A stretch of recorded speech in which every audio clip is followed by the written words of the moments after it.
Good morning, colleagues. I think there's just a few coming in, but I think we are good to go.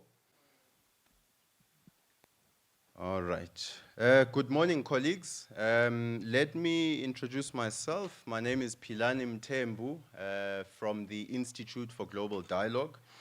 It's really good to welcome you this morning for our discussion, which is really centered around South African perceptions on the Belt and Road Initiative. For those who are not familiar with us or who are attending our event for the first time, the Institute for Global Dialogue, it's an independent foreign policy think tank based in Tshwane. And we advance a balanced, relevant, and policy-oriented analysis, debate, and documentation of South Africa and Africa's global politics and diplomacy. Colleagues, we strive to promote a broader understanding of the role of foreign policy and diplomacy in the pursuit of national and international development goals. Today's seminar is quite timely. It's taking place just a week before the third Belt and Road Forum to be held in Beijing. It's the Belt and Road Forum for International Cooperation, which will mark the 10th anniversary of the Belt and Road Initiative. Now, previous forums have taken place in 2017 and in 2019. With this year's theme on high-quality Belt and Road cooperation, together for common development and prosperity. It's quite a significant milestone, I think, this 10-year anniversary. As China had signed already Belt and Road cooperation documents with over 150 countries and more than 30 international organizations. And this forum will have representatives from over 130 countries. They are all due to attend. But the forum, and this discussion today, it's also very timely because just recently the Chinese State Council has released a white paper on the Belt and Road Initiative. Now, with that in mind, the Institute for Global Dialogue will be publishing a research report on South African perceptions of China's Belt and Road Initiative shortly after the third Belt and Road Forum. The report will also incorporate key outputs stemming from today's seminar, key outcomes also of the Belt and Road Forum, and of course, analysis that IGD is also doing on the white paper that is released. And those of you familiar with our work know that we're interested in African agency. We're interested in how Africa can engage its international partners, its strategic partners, in order to enhance Africa's development priorities. And that is how we will be essentially shaping our research. The report will be distributed to all of you as attendees, but also to those on our database that were not able to attend, including those online. And of course, a recording of today's discussion will also be disseminated with you and with our database and participants. It's important, colleagues, to note that today's discussion does not come, in a vacuum. The research that we have been doing forms part of our ongoing research on Africa's agency in international relations, but also especially focused on the continent's relations with strategic partners and strategic powers. Some of this work has included book publications and research reports in recent years. And I'll just give you a brief overview of some of those, of some of that work that we've done. It's included book publications such as Africa-China Cooperation Towards an African Policy on China, question mark. It's also included working papers titled China's Belt and Road Initiative. How can Africa advance its strategic priorities? And this formed part of a book titled Africa and the World, Navigating Shifting Geopolitics.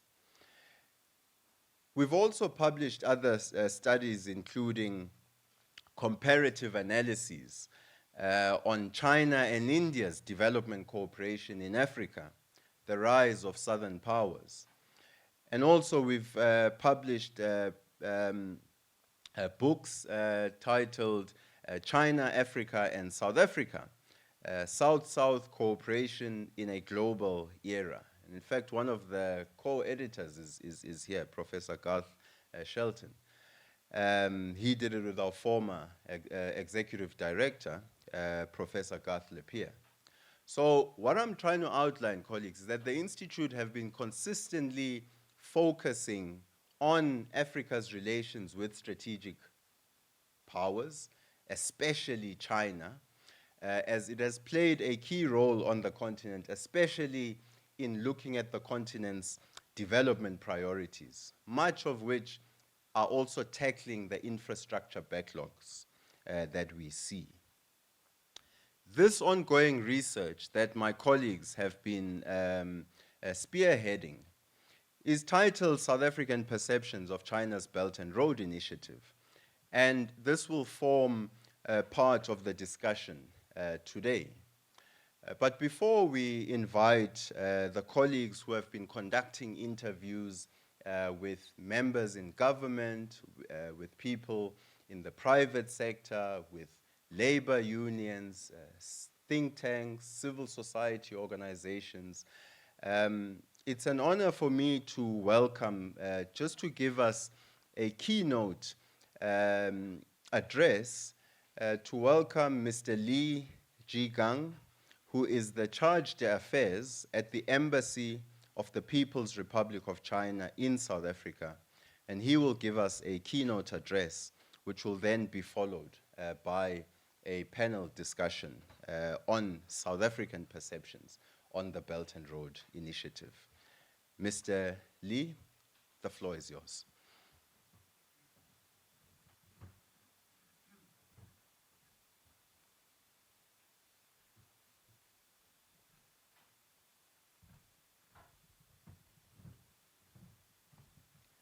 Thank you, Dr. Fernani Mthembu, Program Director, and Executive Director at the Institute for Global Dialogue.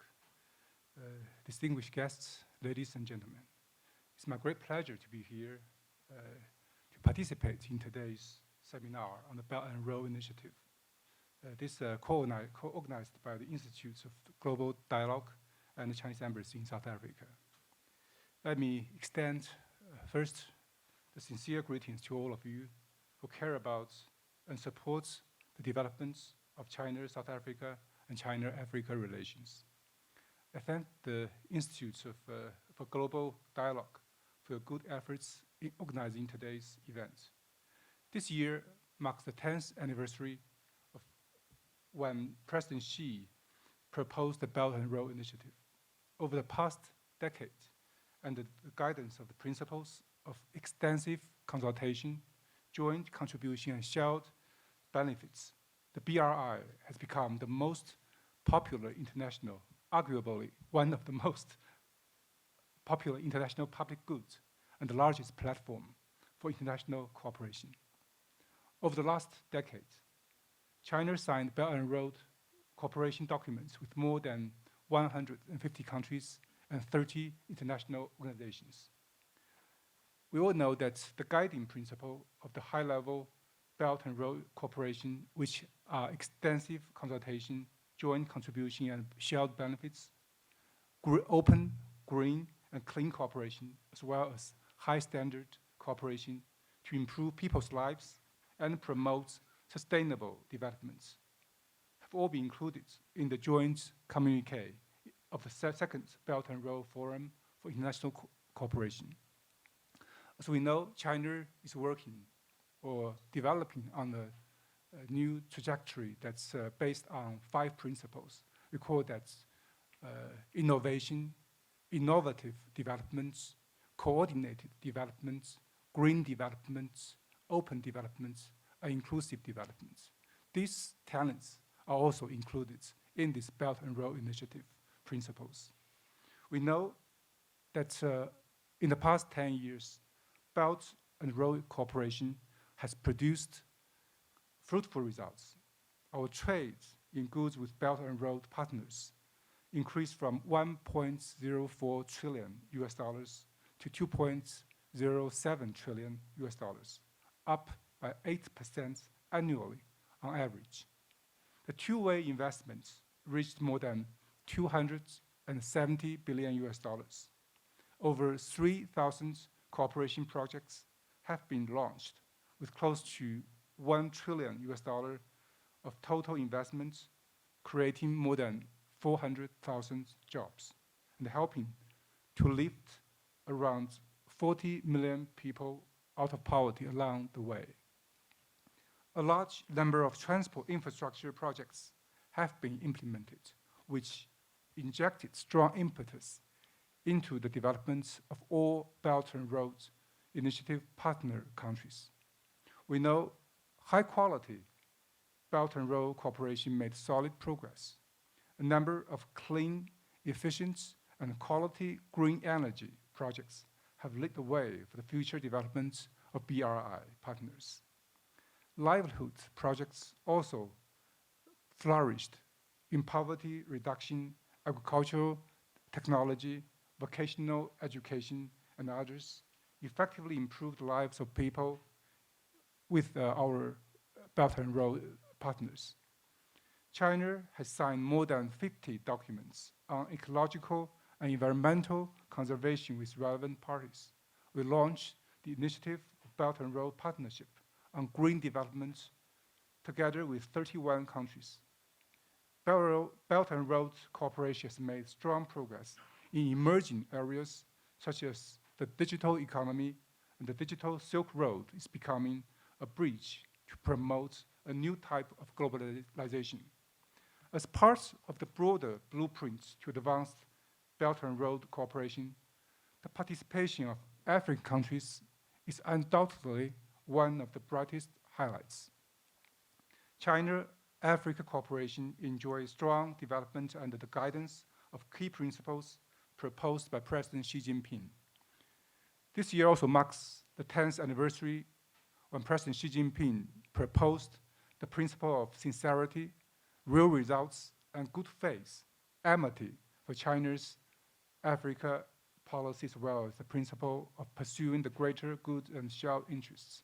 These principles and the BRI complement each other and provide key driving force for China-Africa relations to achieve important leaps forward.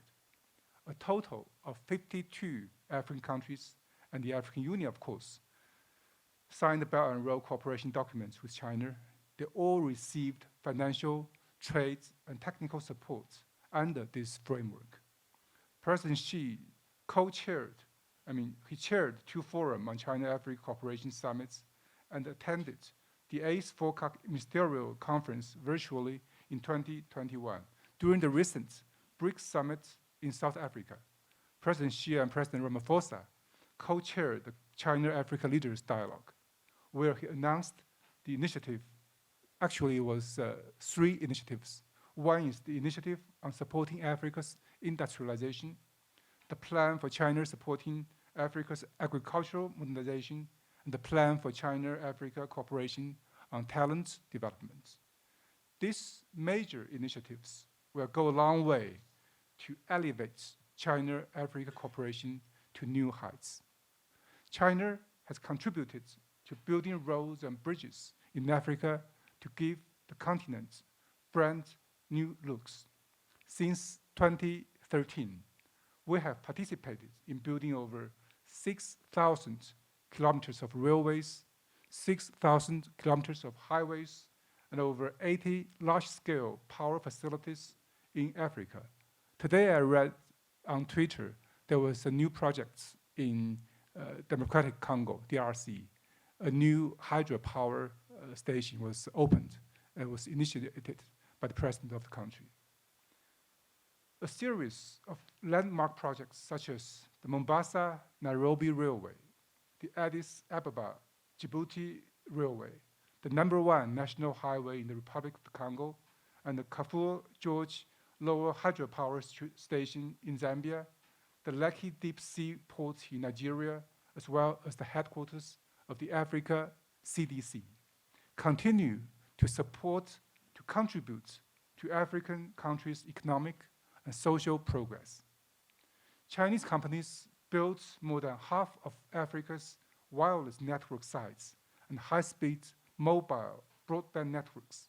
They built over 200,000 kilometers of optical fibers, which serve more than 900 million people on the continent. Through win-win cooperation, China-Africa Economic and Trade Cooperation enjoyed steady growth. The BRI injected strong impetus into China-Africa Economic and Trade Cooperation. China remains Africa's largest trading partner and contributes more than 20% to Africa's economic growth. In 2022, China-Africa trade volume reached $282 billion, accounting for 20% of Africa's total foreign trade.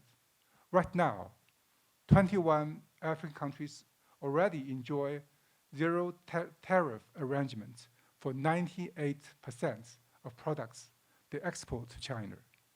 18 agricultural products from 12 African countries have gained access to Chinese markets under Green Channel arrangements.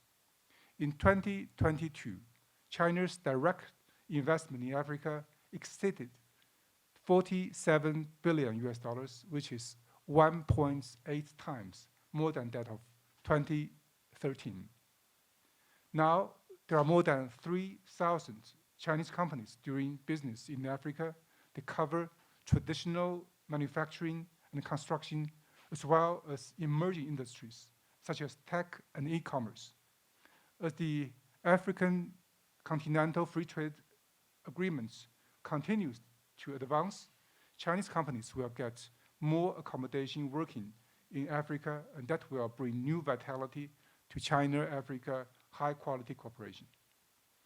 Both China and Africa will work together to enhance Africa's capacity for independent development.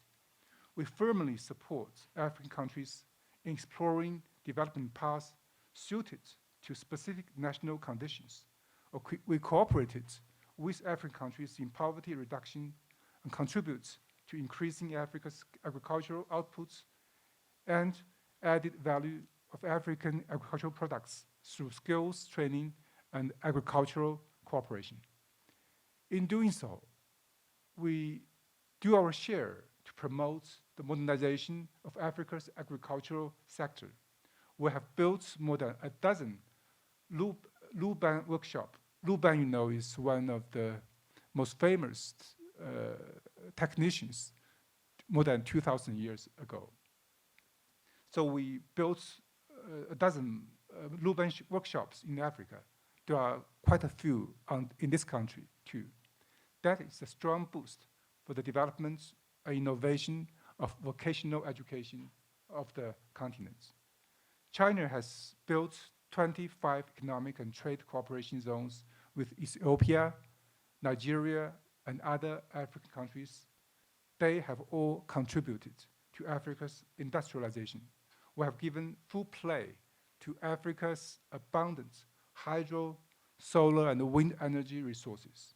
We have implemented hundreds of clean energy power generation and green grid projects in Africa, including the Longyuan Dar wind farm in South Africa.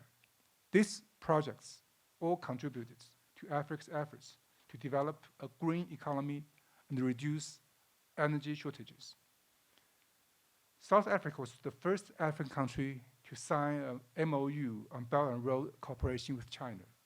The all-round win-win cooperation between our two countries brought real benefits to people of both countries. We have been South Africa's largest trading partner for 14 consecutive years, and South Africa has been China's largest trading partner in Africa for 13 years running. In the first half of this year, our trade volume reached over 28 billion US dollars, up 11.7% year on year. The cake of China-South African cooperation is becoming bigger and bigger. South African wine, rooibos tea, and aloe vera gel, and also its citrus products, they have been well known, very popular in China, and the commodities well sought after by Chinese consumers. Up till now, over 200 Chinese companies in South Africa created more than 400,000 jobs, and Chinese branded cars and home appliances made in South Africa have entered thousands of Southern African households. On the other hand, many South African companies have also invested in the booming Chinese market. They also made positive contributions to China's economic development. Besides the BRICS summit, President Xi Jinping was also here for his state visit to South Africa, which achieved fruitful results. China-South Africa relations have entered a golden era. There are bright prospects and a promising future. I often say, if we are in a golden era, we must have these golden fruits bearing out of this golden era. Ladies and gentlemen, we all know the achievements, the real results out of this Belt and Road cooperation between China, our global partners, especially our partners here in Africa and South Africa. Since its inception 10 years ago, the BRI has been the topic of many seminars, of many discussions. Why? And the question is why the BRI was proposed at that time, 10 years ago. Is it only an accident in the stream of history, or is it something that has answered the core of history? To answer this question, we will have to look back at the situation in the aftermath of the 2007 to 2008 Great Recession. For a number of years after the Great Recession, the developed countries were trapped in a prolonged economic stagnation, and that brings about the situation when the direction of global investments changed its course, and anti-globalization began to become rampant in some corners of the world. What's more important is the major engine of growth has also witnessed great changes. It used to depend on capital, technology, and the markets of the West. And historically, this has been a double-edged sword. It has brought boom and bust, and sometimes severe crises to the global South over the decades. As we have witnessed the waves of financial crisis in Latin America, that was in 1980s, in East Asia, 1990s. The lack of these investments, of this technology, of this market, have also been problematic, as we have seen what happened to African countries after the end of the Cold War. The consequence of those great changes is the hunger for investments, for infrastructure, and for industry, for supply chain, and for capital chain. This is the background when China put forward the BRI proposal. Just think of it. If it were not for the successful implementation of the BRI. The situation in the world might be far worse as we went through the Great Recession, the Great Pandemic, and the great geopolitical turmoil over the past several years. What are the achievements of the implementation of the BRI over the past decade? Just now I mentioned some of the numbers, but that's not enough. Actually, I can think of a number of issues. Perhaps it's up to discussion for today's seminar. First, I think it's an initiative that has been first in history, perhaps, of the development of the Global South.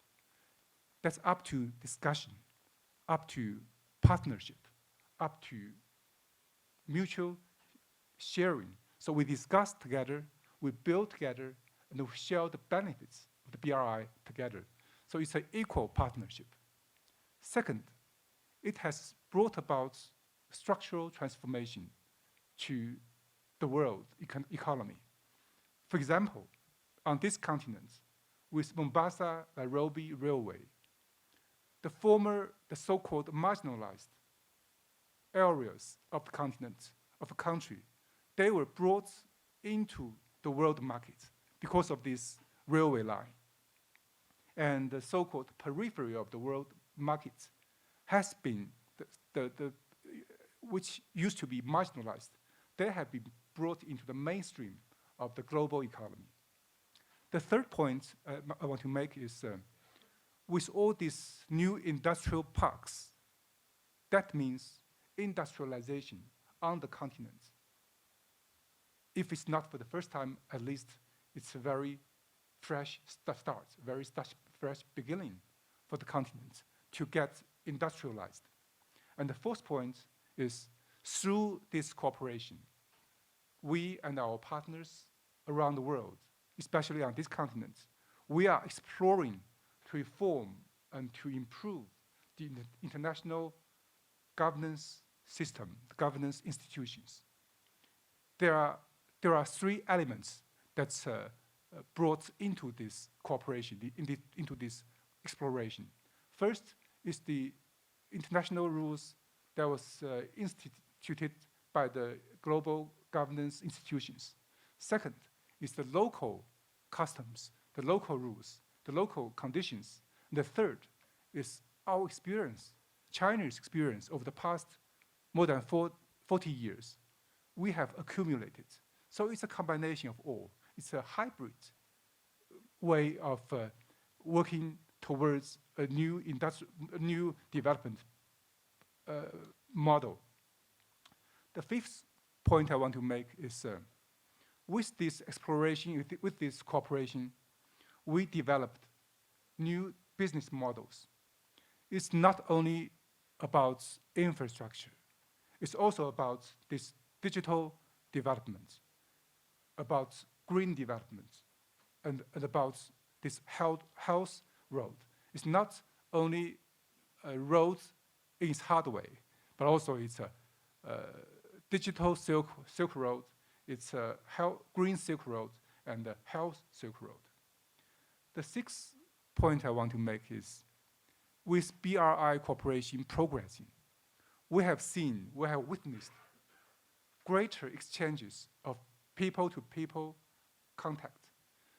Between China and South Africa, we have this PPE mechanism between us. And between China and other countries on the continent and other continents, we can see more and more exchanges of people. That includes several parts. First is the flow of technicians, of skilled workers between countries. Second is the training of skilled workers. And also, the third is this tourists coming exchange between our two parts of the world. You can see back in 2019, before the pandemic, there were more than 144 tourists out of China going outbound. Among them, 100,000 came to this country. So we can see more people going out and exchanging between different parts of the world. And 6th point, and the last point, is this uh,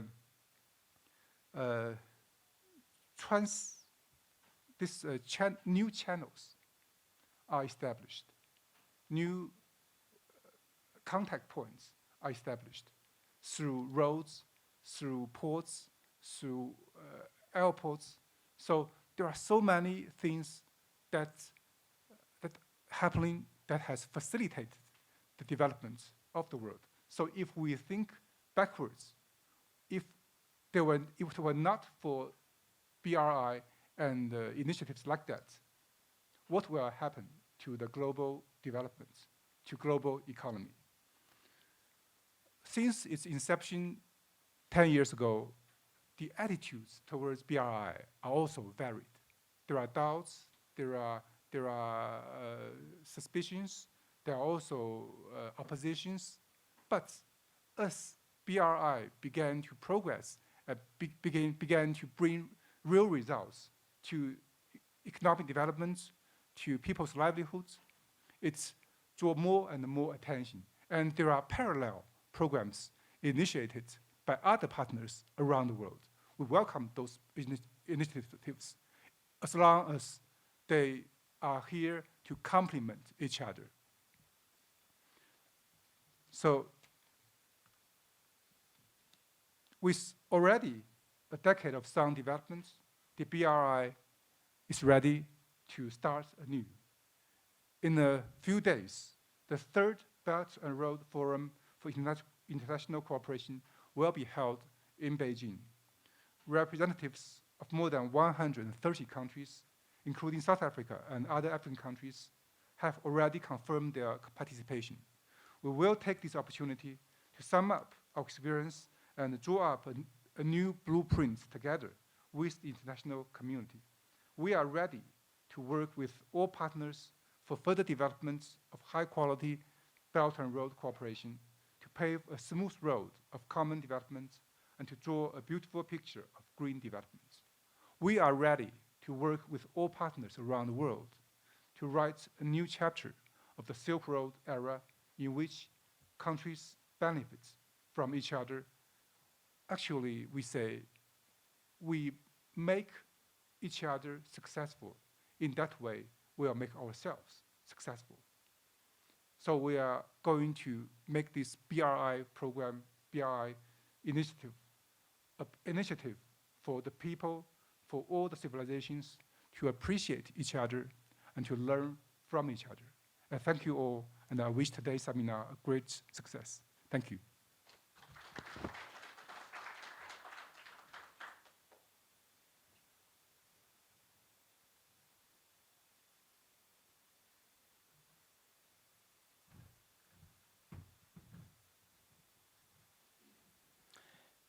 Thank you very much for that keynote address, Mr. Lee. And I think it's quite important to contextualize this particular discussion. And I think also it's worth mentioning, before we invite our panelists, it's worth mentioning that indeed, you know, initiatives such as the China-Africa Joint Research and Exchange Program, I think these are one of those initiatives that again show that the relationship between China and Africa has developed larger than just being at a state-to-state level, you know, and I think this is quite important because yes, of course, state-to-state relations are very important, but ultimately you have to forge engagements with the people, you have to forge engagement with research organizations, with business, you have to forge engagements with labor, and all different sectors within society. And I think if you look at the research that colleagues will be discussing, sort of the steps, that have been taken towards that research. It's important to note that, there's been a lot of engagement also by members of the, or colleagues at the Institute for Global Dialogue, with counterparts not only here in South Africa, but also in China and in other countries that have intense relations with China. So we've had several engagements, for instance, with people from, the Chinese Academy of Social Sciences, who are themselves doing their own analysis on perceptions on the Belt and Road Initiative. And so it's always interesting to compare notes, for instance, for researchers, in terms of what are some of the findings that my colleagues at IGD are finding, but also what are some of the findings that colleagues at the Chinese Academy of Social Sciences are finding. We've had a lot of engagement, of course, here in South Africa with institutes such as the National Institute for Social Sciences, the South African BRICS think tank, where colleagues regularly participate in BRICS academic fora. We've also had quite a lot of engagement where colleagues have also participated. Many of you will be familiar with the Forum on China-Africa Cooperation. And colleagues have been participating regularly in the China-Africa Think Tanks Forum, which normally takes place prior to the summits taking place. But we've also had, quite extensive engagement, with various stakeholders who colleagues will again go into. And just this week, we were fortunate enough to have an engagement with members from the National Committee of the Chinese People's Political Consultative Conference. But also, this continues. Next week, we're likely to also have engagement with people from the International Department of the CPC Central Committee, those working on the Contemporary World magazine. So these engagements are very important because, absent people-to-people relations, you also lack bridges to understand each other's societies better, to understand, the key priorities that are driving our respective societies. And this is some of the research, that some of my colleagues have been embarking on and have been doing this research, for some years now. Throughout the pandemic, but even, even this is ongoing work. And I want to invite them up to the floor here. I would like to invite Ms. Arina Murison, who's a senior researcher at the Institute for Global Dialogue, and also Mr. Mikatekiso Kubai, who is also a researcher at the Institute for Global Dialogue. I have to make an apology for Ms. Sanusha Naidu, who's a senior research fellow. She's unfortunately gotten some food poisoning and is really not well enough to join us this morning. But I'm inviting colleagues up. And before we start, I'd like to just alert colleagues that there is a tea station outside, so immediately where we had tea. So do feel free to continue to grab something. If you're thirsty or if you need something to snack on, feel free to go out, bring it back in. That tea station is going to remain open. And I'd also like to invite you, colleagues, to also just engage with, our panelists here who have been engaged in, ongoing research on the Belt and Road Initiative. And as I've been saying, they've been speaking largely to South African stakeholders. And I'd like to first just invite them, before we jump into the research study itself, I'd like to invite them to first just give, just some opening, very brief remarks, taking into account that we are going into the third Belt and Road Forum next week, and also taking into account some of the opening remarks and keynote address by Mr. Lee. to just give firstly just your impression, and then I have a few questions that I would like to engage you and that I think members of the audience are interested in better understanding what people are saying in South Africa about the Belt and Road Initiative. So Mika, I'm going to start with you. Thank you so much, Dr. Mthembu. Good morning to our friends from the Chinese Embassy. Good morning, colleagues, ladies and gentlemen. I've already greeted Arena, so. The Belt and Road Initiative is indeed, Mr. Ali, it's something that many all over the world are talking about and engaging in. We felt we needed to look at how South Africa engages with the Belt and Road Initiative. For one, we felt we needed to look at how SADC engages with the Belt and Road.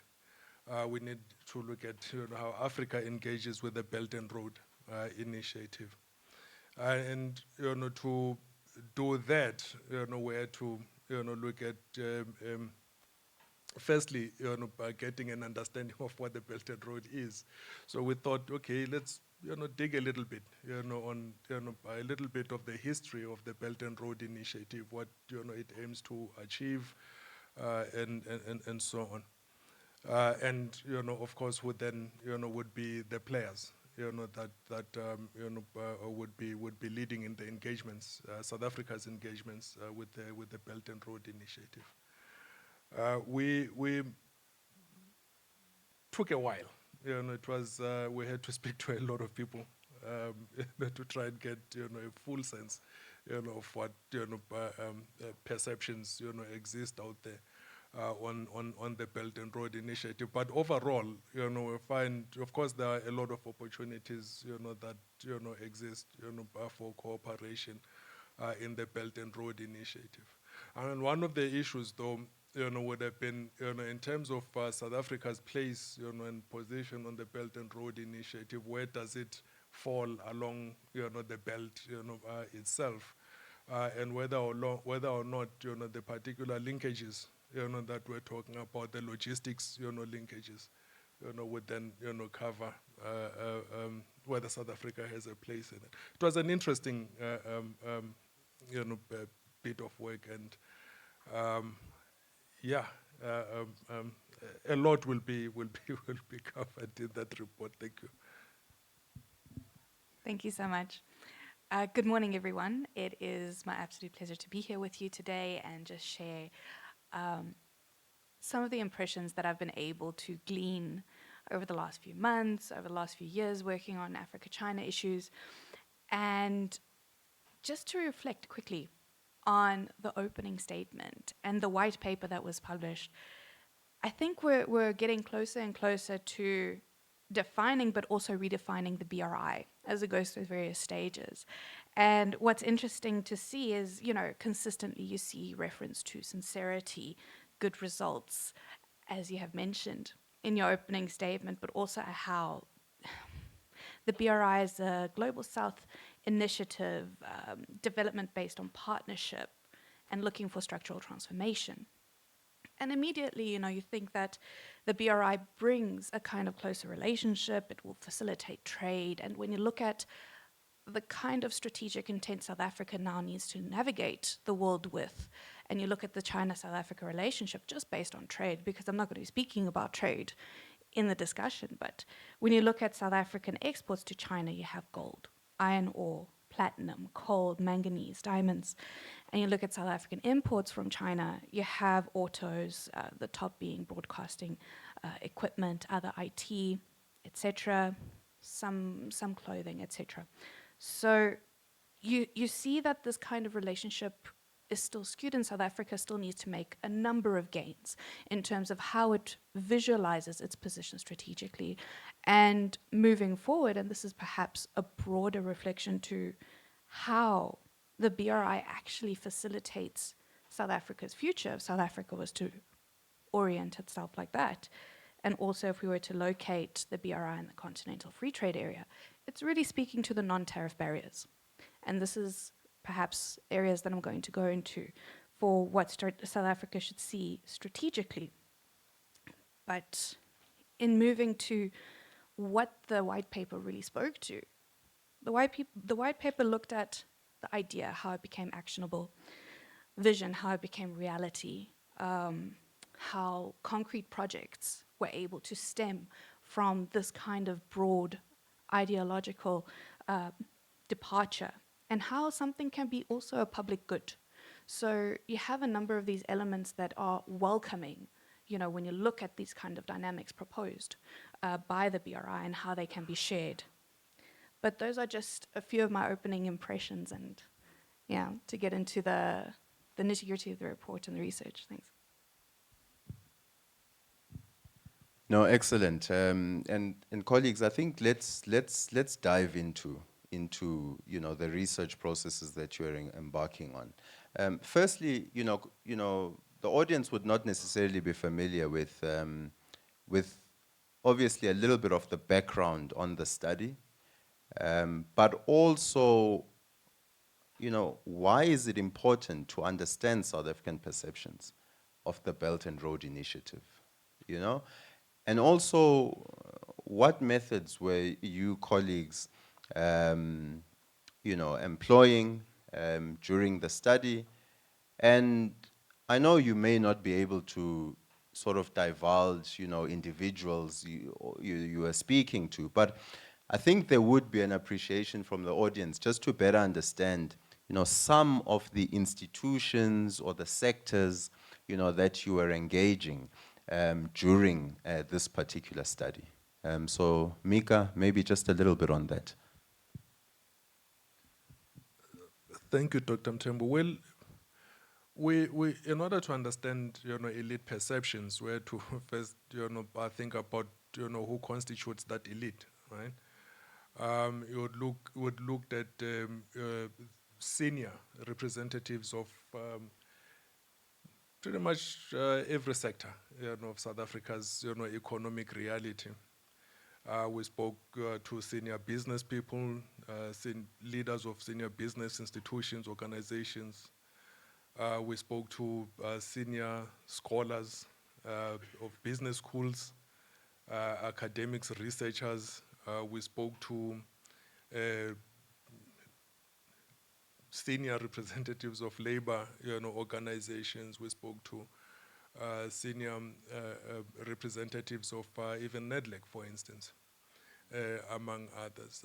Some, you know, in, you know, the politics of the country, to really get an appreciation, you know, of what they understand, you know, the Belt and Road Initiative, you know, is, you know, and how, you know, they see South Africa fitting in to it. We spoke to representatives of the banking sector as well, by the way, forgot to mention that one. You know, among others, to get to understand, you know, the different sectors' interests or different sectors' understanding, appreciation of the Belt and Road Initiative. We felt it's important to be, you know, as cross-cutting as possible, to get, you know, as much insight, you know, and experiences and expectations, you know, of all sectors, where it is exactly that, you know, they see their particular sector fitting in, you know, to the Belt and Road Initiative.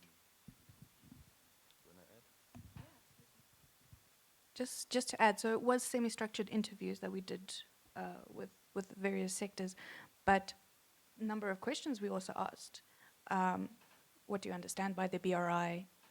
Where do you get your information from? Who should be communicating the BRI? How do you relate it to South Africa's strategic intent in terms of the national interest? The national interest document wasn't then out, so it was a lot of puzzling out. And then just to touch on, you know, why the elite. It's specifically, you know, with regard to the proximity to decision making in policy. And it's not to say that general public opinion doesn't matter, but various times, general public opinion is either misinformed or uninformed about broader nuances. This could be, just because of what is really capturing the imagination of the masses at the time. But at the same time, if I can just give a brief anecdote, in starting these kinds of interviews, before we even did Elite Perceptions, I remember once myself, a number of interns went out into, CBD, Pretoria, and we actually asked, what do you think about China? What do you know about China? And a lot of the people, the lay person, who was either on a lunch break, middle and working class, they said, gosh, I don't really think too much of China. I watch Chinese movies, I buy Chinese products. Generally, the impression was good and bad, in terms of how they related to retail, for example. And that was also kind of starting to inform some of the broader understandings of how do we then take the study forward, because the study is not just based on why just Elite Perceptions. So, yeah. Excellent. I think also what this is quite important. I think it's also important. I think today, surely we will have a delegation going to the Belt and Road Forum from South Africa, and there's already some colleagues who have joined us this morning from the Department of Public Works, and who will also be participating. But I'm just linking this, Arena, to a point that you are making, that what is important also in the Belt and Road Initiative is not only South Africa was the first country, to sign an agreement, first African country. But I think also what we're interested in as researchers is the extent to which South Africa, is utilizing, this strategic relationship with China, the manner in which it is organizing, itself, both inside of government but outside of government, so that it is in a position to take some of those gains, forward. And I think this is definitely something that's quite, important moving forward. So you've engaged a lot of stakeholders. I mean, it's clear you've engaged, people, in various sectors, but, labor, business, civil society, government officials in different departments, and you mentioned, Mika, also the banking sector. So in your engagements, I mean, firstly, how did respondents generally understand? How do they understand or define the Belt and Road Initiative? Taking into account that South Africa has also been quite an active partner in the framework of the Forum on China-Africa Cooperation. Do participants draw a clear distinction, let's say between the Belt and Road Initiative and the Forum on China-Africa Cooperation? Here I'm really interested in just how are the respondents generally understanding and defining, the Belt and Road Initiative?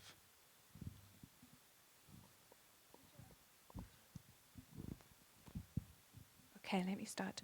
So, in taking a government approach, of course, it was noted that, we need to refer to the MOU. And I just made a few notes. There's the 1998 MOU, there's also the 2000 Binational Commission.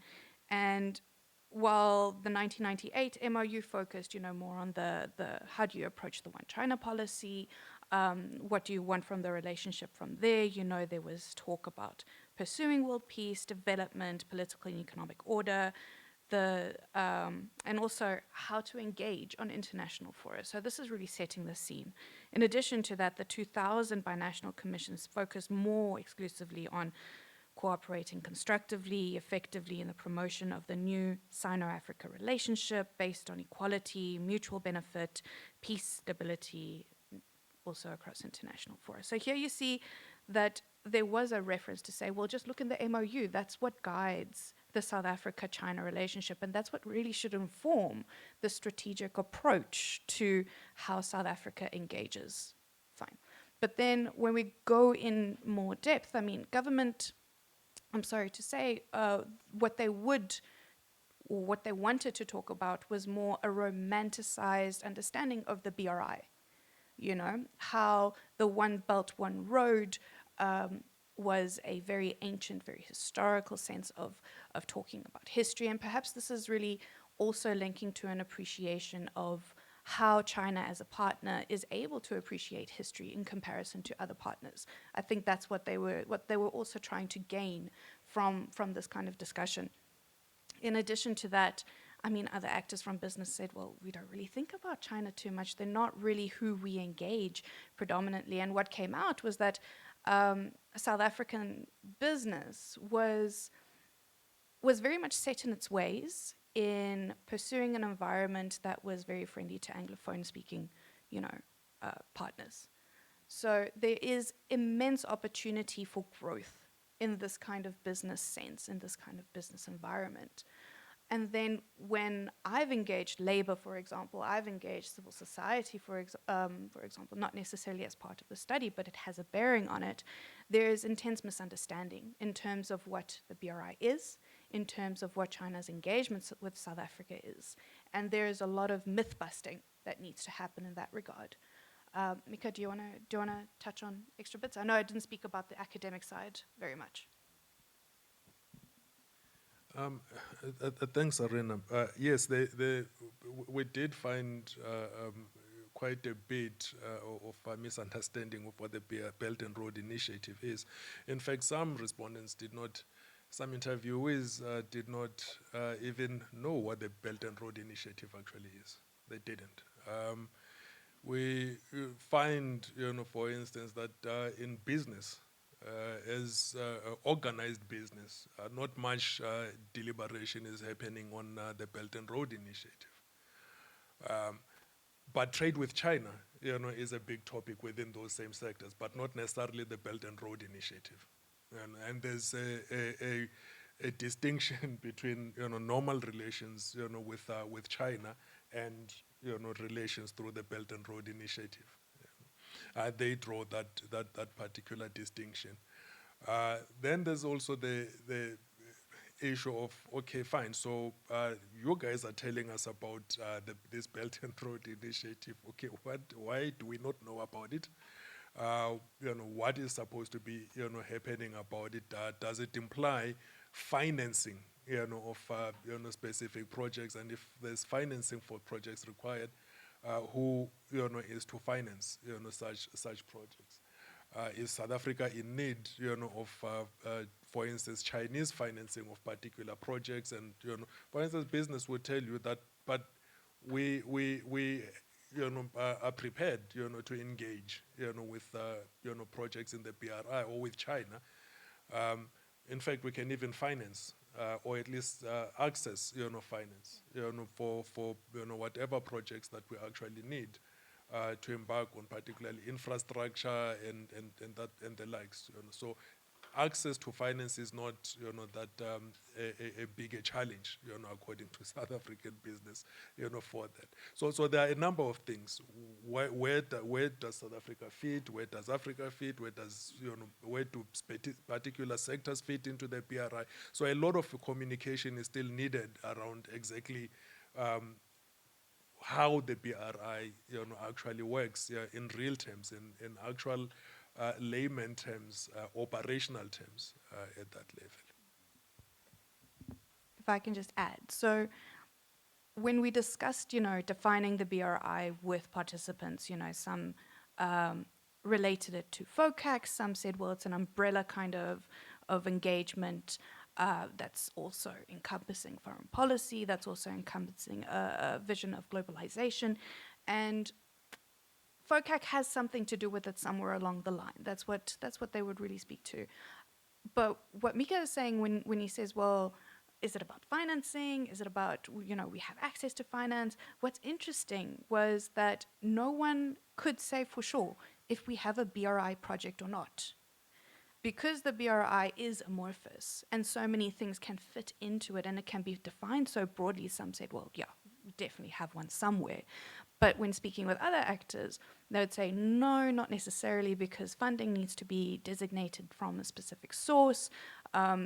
You need to further understand the nature of the project. Is it an infrastructure project? Because South Africa doesn't necessarily have a Chinese infrastructure project like that. And at the time of speaking with participants, it wasn't clear if there was a BRI project. And I mean, there were some who were quite clued up on it. They said, look, it's a connectivity project. It's the world's biggest public-private partnership, which is my favorite definition. And yeah, or some said it was an umbrella essentially. So it's interesting to see that it still needs to be defined, and that there is opportunity for someone to take the lead for this kind of definition as well. I'm sensing a lot of potential.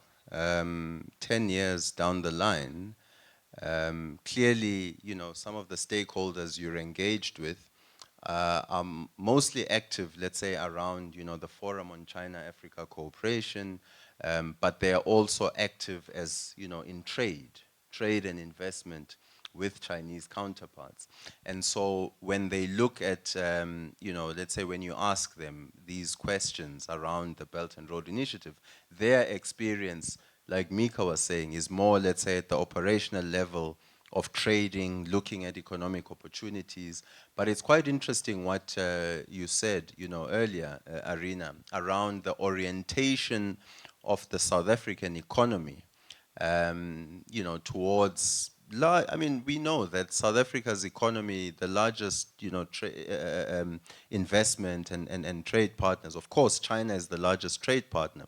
But we also know that Europe plays a very significant role in the South African economy, especially, investment and there's a historical reason, obviously, to that. And we are celebrating this year, the 25th year anniversary of South Africa's relations with China.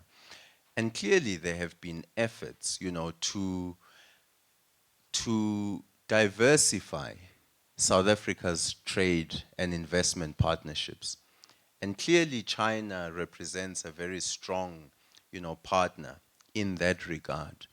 But I get the sense from what you two are saying is that there is still a lot of opportunity in an internal engagement within South Africa, right? Around understanding how they can utilize some of these important initiatives that are led by China to, on the one hand, increase their own commercial footprint. Some want to trade more, some want to invest more. And I know we often think about South Africa as looking for investment into South Africa. But there's also a lot of opportunity for South Africans to invest not only in China, but also along the Belt and Road Initiative, right? Along those countries that are active partners within the Belt and Road Initiative. And so I sense there's a lot of opportunity for greater strategic thinking, coordination between government, the private sector, of course, also state-owned enterprises, to not only look at this initiative as a potential source of inward investment, but to identify along, you can literally, identify the root, the ancient roots and, their modern manifestations.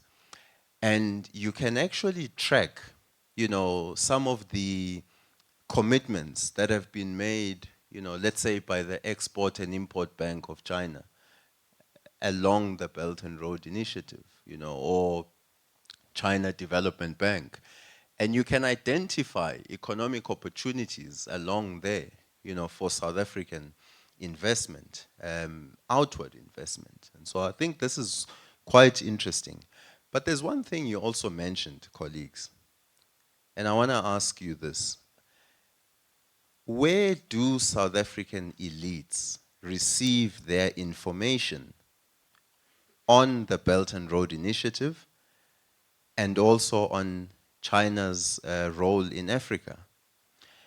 And also, linked to that, how do respondents themselves communicate about the Belt and Road Initiative? Because one thing I sense in also what you are discussing is there seems to be, at least in the South African side, there does seem to be some gaps around who is communicating, you know, the Belt and Road Initiative, but who is also expected, right, to communicate. So where do South African elites receive their information on China, Africa, and also on the Belt and Road Initiative? Okay. But to give a quick example of how South Africa could be part of a broader BRI kind of idea. This is not in the report. This was just an anecdote from one of the participants. But they said that South Africa doesn't need a BRI project in South Africa to be able to engage the BRI, which is what you're saying. And they said, well, China had a particular telecom project in Ethiopia, and MTN bid on that project. So that is an example of how South Africa can then be involved further afield. Okay, more examples like that are needed essentially to come out stronger. And just because at the time when Huawei was building, you know, telecom networks in South Africa, some said that, okay, is with the changing nature of the BRI, taking a more digital route, is it now part of the BRI? So you see this kind of misunderstanding as well develop. Well, we don't necessarily have to do too much, it's coming to us anyway. So while South African business is incredibly strong, I think they have a luxury of waiting for things to come to them, and they need to be more proactive in these kind of sense. But in coming to who talks about the BRI, who should be talking and popularizing the BRI, some felt, well, it's a Chinese initiative, China should do it. Some others felt, well, because DIRCO has the relationship and guides the relationship with China, it should be DIRCO essentially. And DIRCO does communicate the BRI, or has, in terms of the workshops it's hosted on what is the BRI. But even then, I think it might have been too soon to understand how do you take advantage of this kind of BRI. Again, the issue of siloism starts to crop up where South African businesses are from time to time invited to DIRCO to engage on such matters, but they don't necessarily take up the offer, South African businesses being that, taking up the offer. So you'll have a dissemination point being DIRCO, and with siloism, essentially it gets stuck. So if you have public works, which takes care of infrastructure, it gets stuck there. And it's not, and they're not able to further, for example, develop a project idea or proposal to say, okay, let's approach funders for this type of project through Treasury, for example, because those are the kind of chains of communication you would normally follow. Just as an example, if you want to engage the New Development Bank for funding, what you do is you go, for example, the bidding department, the Department of Energy, for example, makes a bid through Treasury. And it's developed like that with the African Regional Center and then take it further. So these are the kinds of proposals that need to be taken further. But at the same time, if you don't have this kind of clarity on the synergy of how the broader Agenda 2063 relates to your national interests, relates to your national development, or your national development plan, to even your town and infrastructure planning, where different departments need to be taking the lead in that, that's where it's starting to get stuck. And that's where the communication is just not happening. But where are people getting their information from? I mean, when you read South African news, any news on China, international news rather, sorry, let's rather speak to international news. That's mostly syndicated. So you get it from BBC, you get it from Sky, etc. And it's then represented with a particular opinion if you are in business, you are savvy enough to read variety of sources to understand that the way someone else is talking about it might not necessarily be the case, and that maybe a nuance is missed. But those are businesses who engage with China, who understand China, and there is not enough of that. Yeah. Thank you for that, Arena. In fact, I remember in the one interview, the interviewee specifically said, we in fact get most news, from Western sources, and we essentially read, what stories are decided and written, in the West, and so on. That's what they said. There was an aspect, Dr. Mthembu, that perhaps we needed to include to your earlier question, the question just before.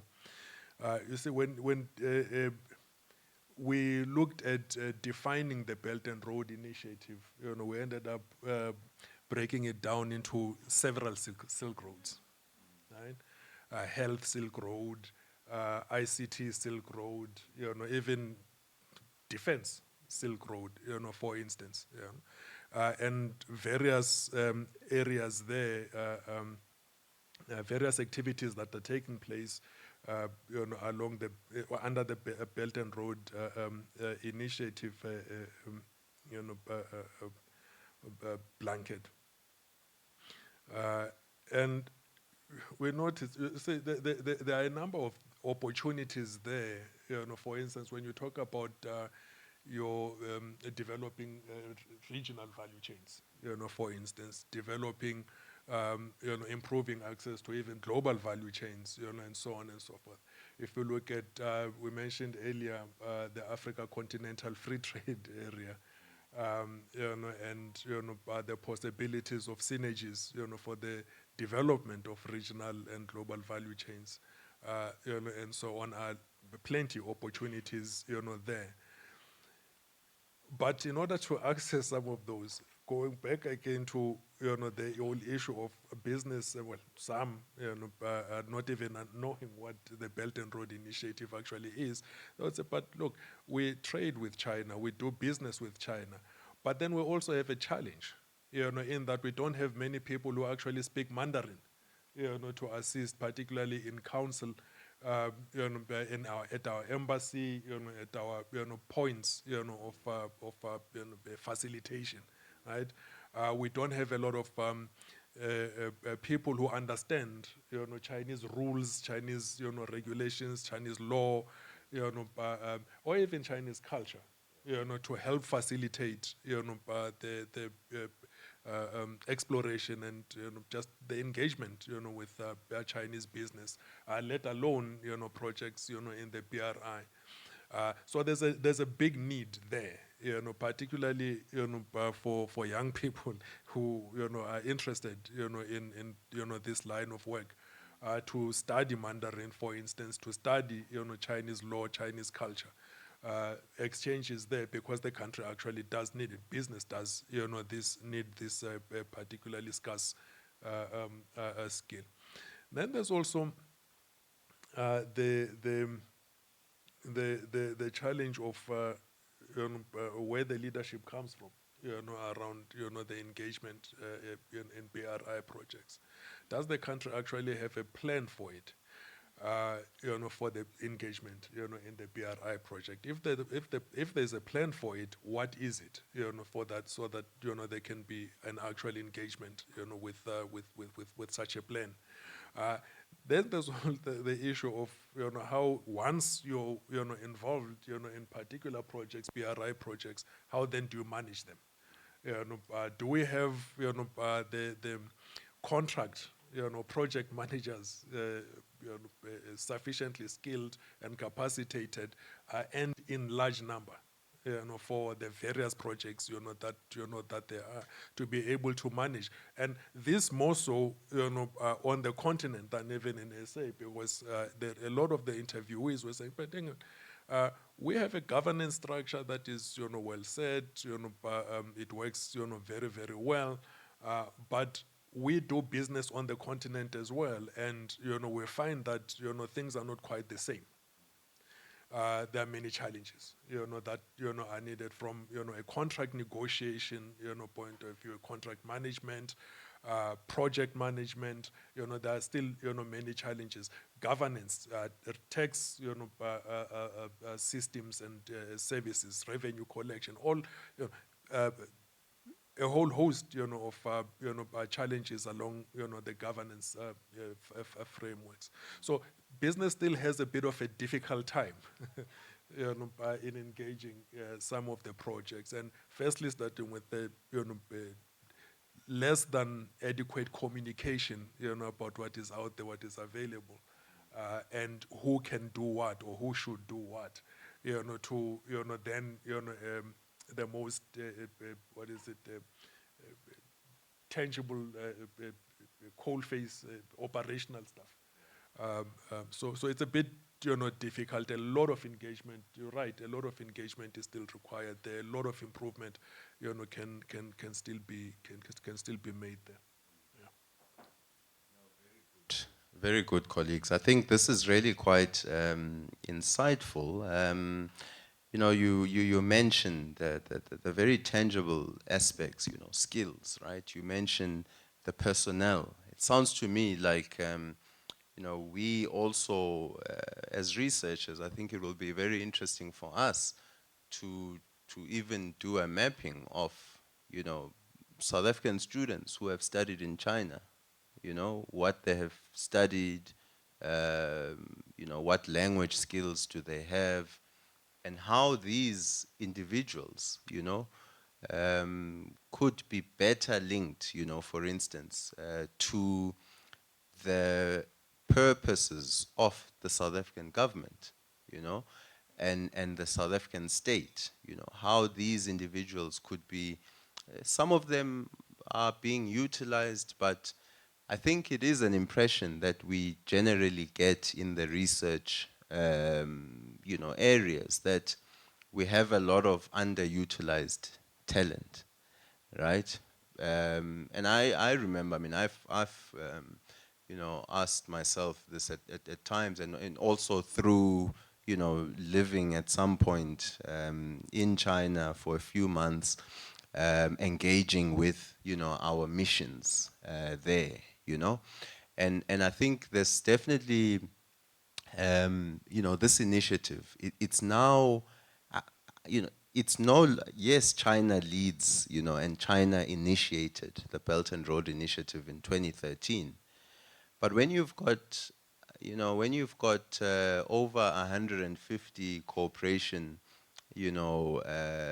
agreements, when you are pooling funding, not only from the Chinese banking system or China's development banks, but also from financial institutions along the countries. There's a number of projects there which are not only grants. There's projects there which are co-financing, projects.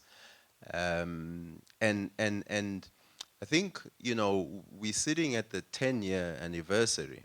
It seems to me there's a lot of potential in terms of thinking about this Belt and Road Initiative in much more broader terms now, because there may have been a tendency to look at the Belt and Road Initiative as how you can maximize on your relations with China per se, right?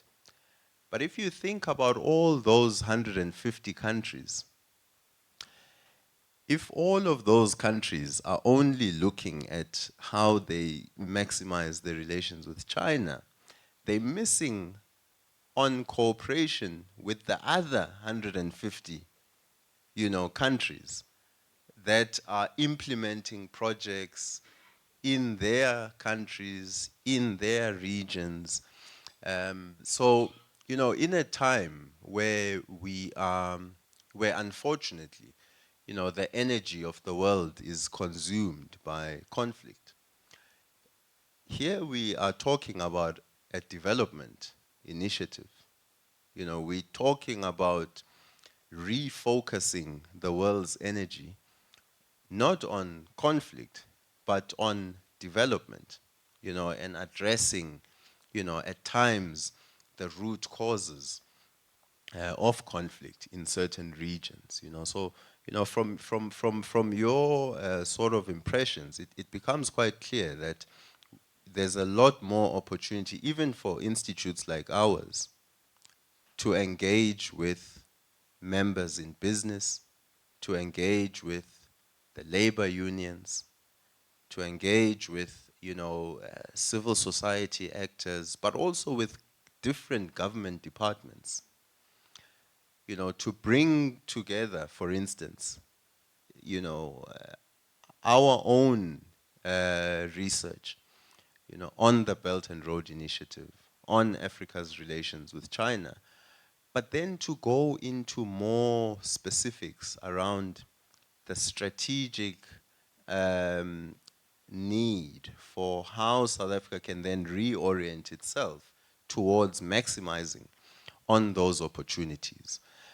So it seems to me that there's definitely going to be a lot more opportunities in that regard. But also you mentioned the information, that people are still largely getting their information on China still, you know, from Western sources, right? Now, you know, this is not to say that there's no credible Western sources.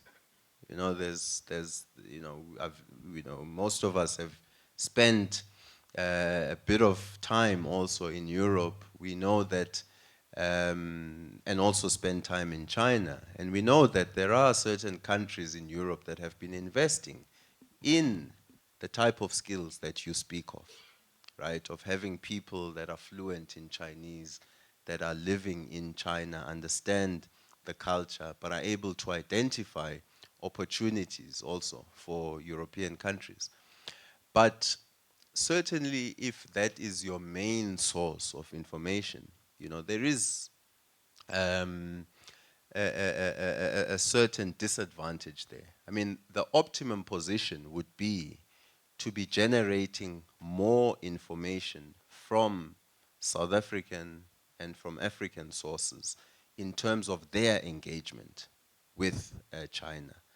And that also means that even research institutions such as ours being in a position to generate, you know, that information. But it's also a question for the media of how we actually organize South Africa's reporting on international relations, where, you know, we don't have the correspondents, you know, that are placed in those countries, reporting in those countries, speaking to the people in those particular countries. And these are some of the investments that it seems that South Africa definitely has to be making. Not only South Africa, but also other African countries. You know, when China is our largest, you know, trade partner, it becomes very important that we have more South Africans and more Africans who do have a better and you know, grasp of China, but also of China's neighborhood, and also some of those countries along the Belt and Road Initiative. So it's very insightful, you know, what you're saying, that we're still getting most of our information from external sources. We need to be getting more from African sources, but we also need to be getting information from Chinese sources, but also from China's neighbors, you know, who are intensely engaging with China.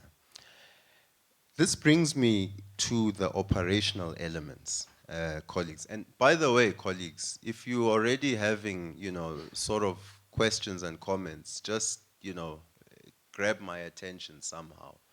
Throw a pen or something. But, you know, just I'll recognize you and already be taking. So before I actually continue, let me just take one or two there, and then the two here. Yeah, Susanna, can we have a mic? Do we have? You can take one of. Yeah, take that one. Let's just get a round of questions and comments. Please introduce yourselves, colleagues, before you go ahead. Thank you. My name is Susanna Caputi. Just following up on what Arina said about the MOU, I think after the MOU, there's also been a letters of intent, signed by the two countries.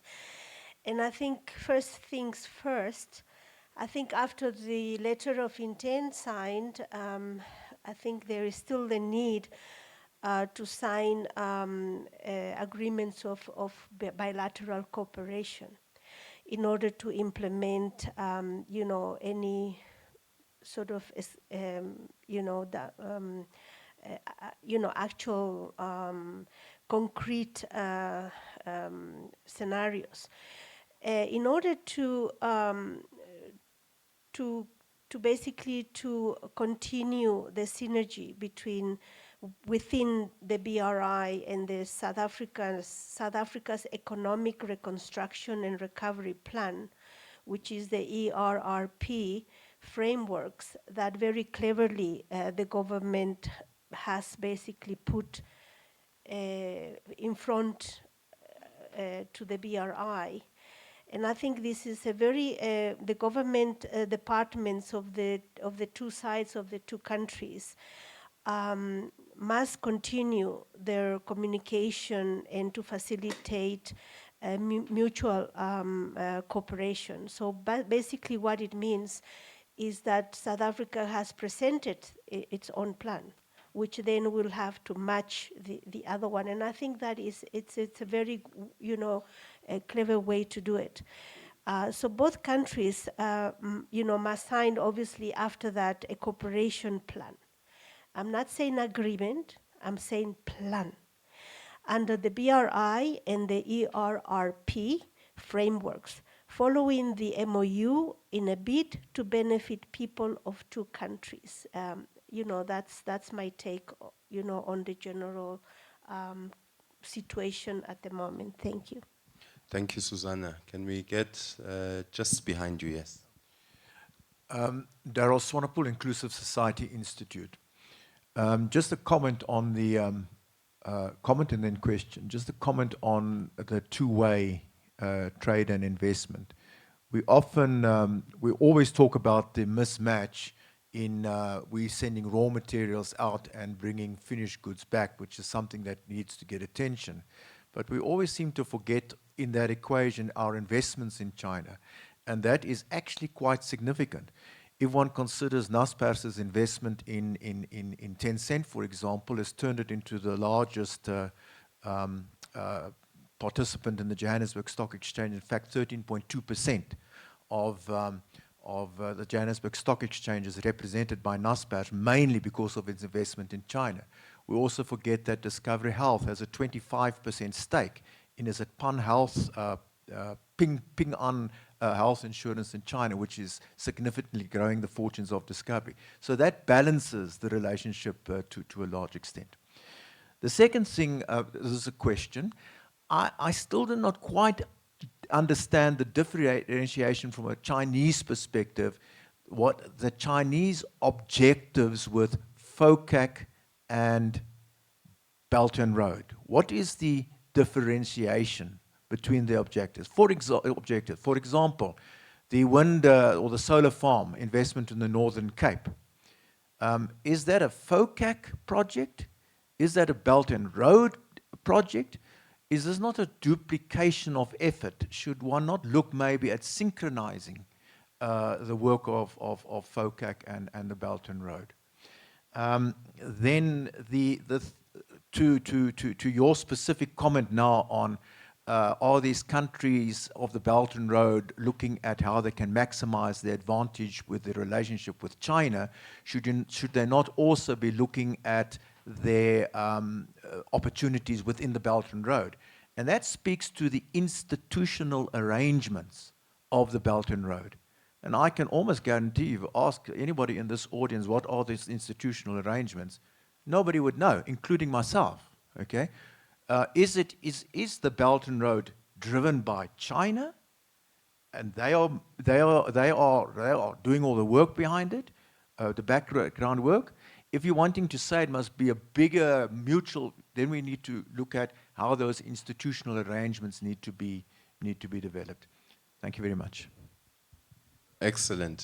Thank you for that. And I think it's very important what you're saying, that we should not forget the significant investments that South Africa is making in China.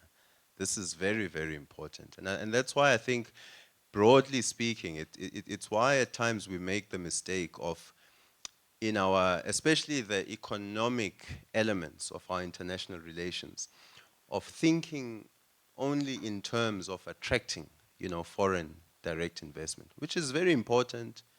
Trade is also very important, but there are significant opportunities that some of the companies you mentioned have utilized, and it's had significant returns, for them. And I think we can definitely look ahead and say we should have more examples, like you've just mentioned, actually outward investments into China, so that even in our thinking, and I think within the scholarly community in South Africa, there's definitely been a shift in the last few years in the thinking. So before we were talking a lot about China in Africa or China, Africa. But I think there has been a shift in saying Africa's engagement with China, And that's also about pushing African stakeholders to be more proactive in their engagement with China. So very good points and also questions. There's two colleagues this side. Okay, I'll take this hand, and then there were two, I think, in the middle there. Yes, these two. So we'll start Kenny here, and then keep it in that row, and then one behind. Thank you very much. I'm Jana de Kleve from the Institute for Security Studies. Thank you very much for an insightful conversation. Just out of my own interest, how do you believe that the misinformation or the misperceptions regarding the BRI is ultimately limiting South Africa's engagement with the initiative? Be this misperception amongst decision makers, but also misperceptions within civil society, ultimately decentralizing government to make decisions and to further engage on this. So yes, I would just very much like to know that from your guys' perspective as well, given the immense opportunities that this initiative ultimately does have. We know there are pitfalls, but I would like to know how these perceptions are coming into reality. Yeah, perfect. Thank you. Yes, still on the same row, same table. Colleagues, and let me remind you again, feel free to grab something outside. We won't see it as a disturbance. Thank you for giving me the opportunity to shoot questions. I'll have two questions. The first one, okay, I am the High Commissioner of Mauritius in Pretoria since a long time, and Mr. Chargé d'Affaires is my friend also. So the first question is going to my friend from China, Chargé d'Affaires. We have seen what has happened with Chinese investment in Colombo, the port, Sri Lanka, and we know the consequences. My question is there any string attached if the Chinese are going to invest in the BRI in different countries? Will there be similar string attached as like we had in Colombo?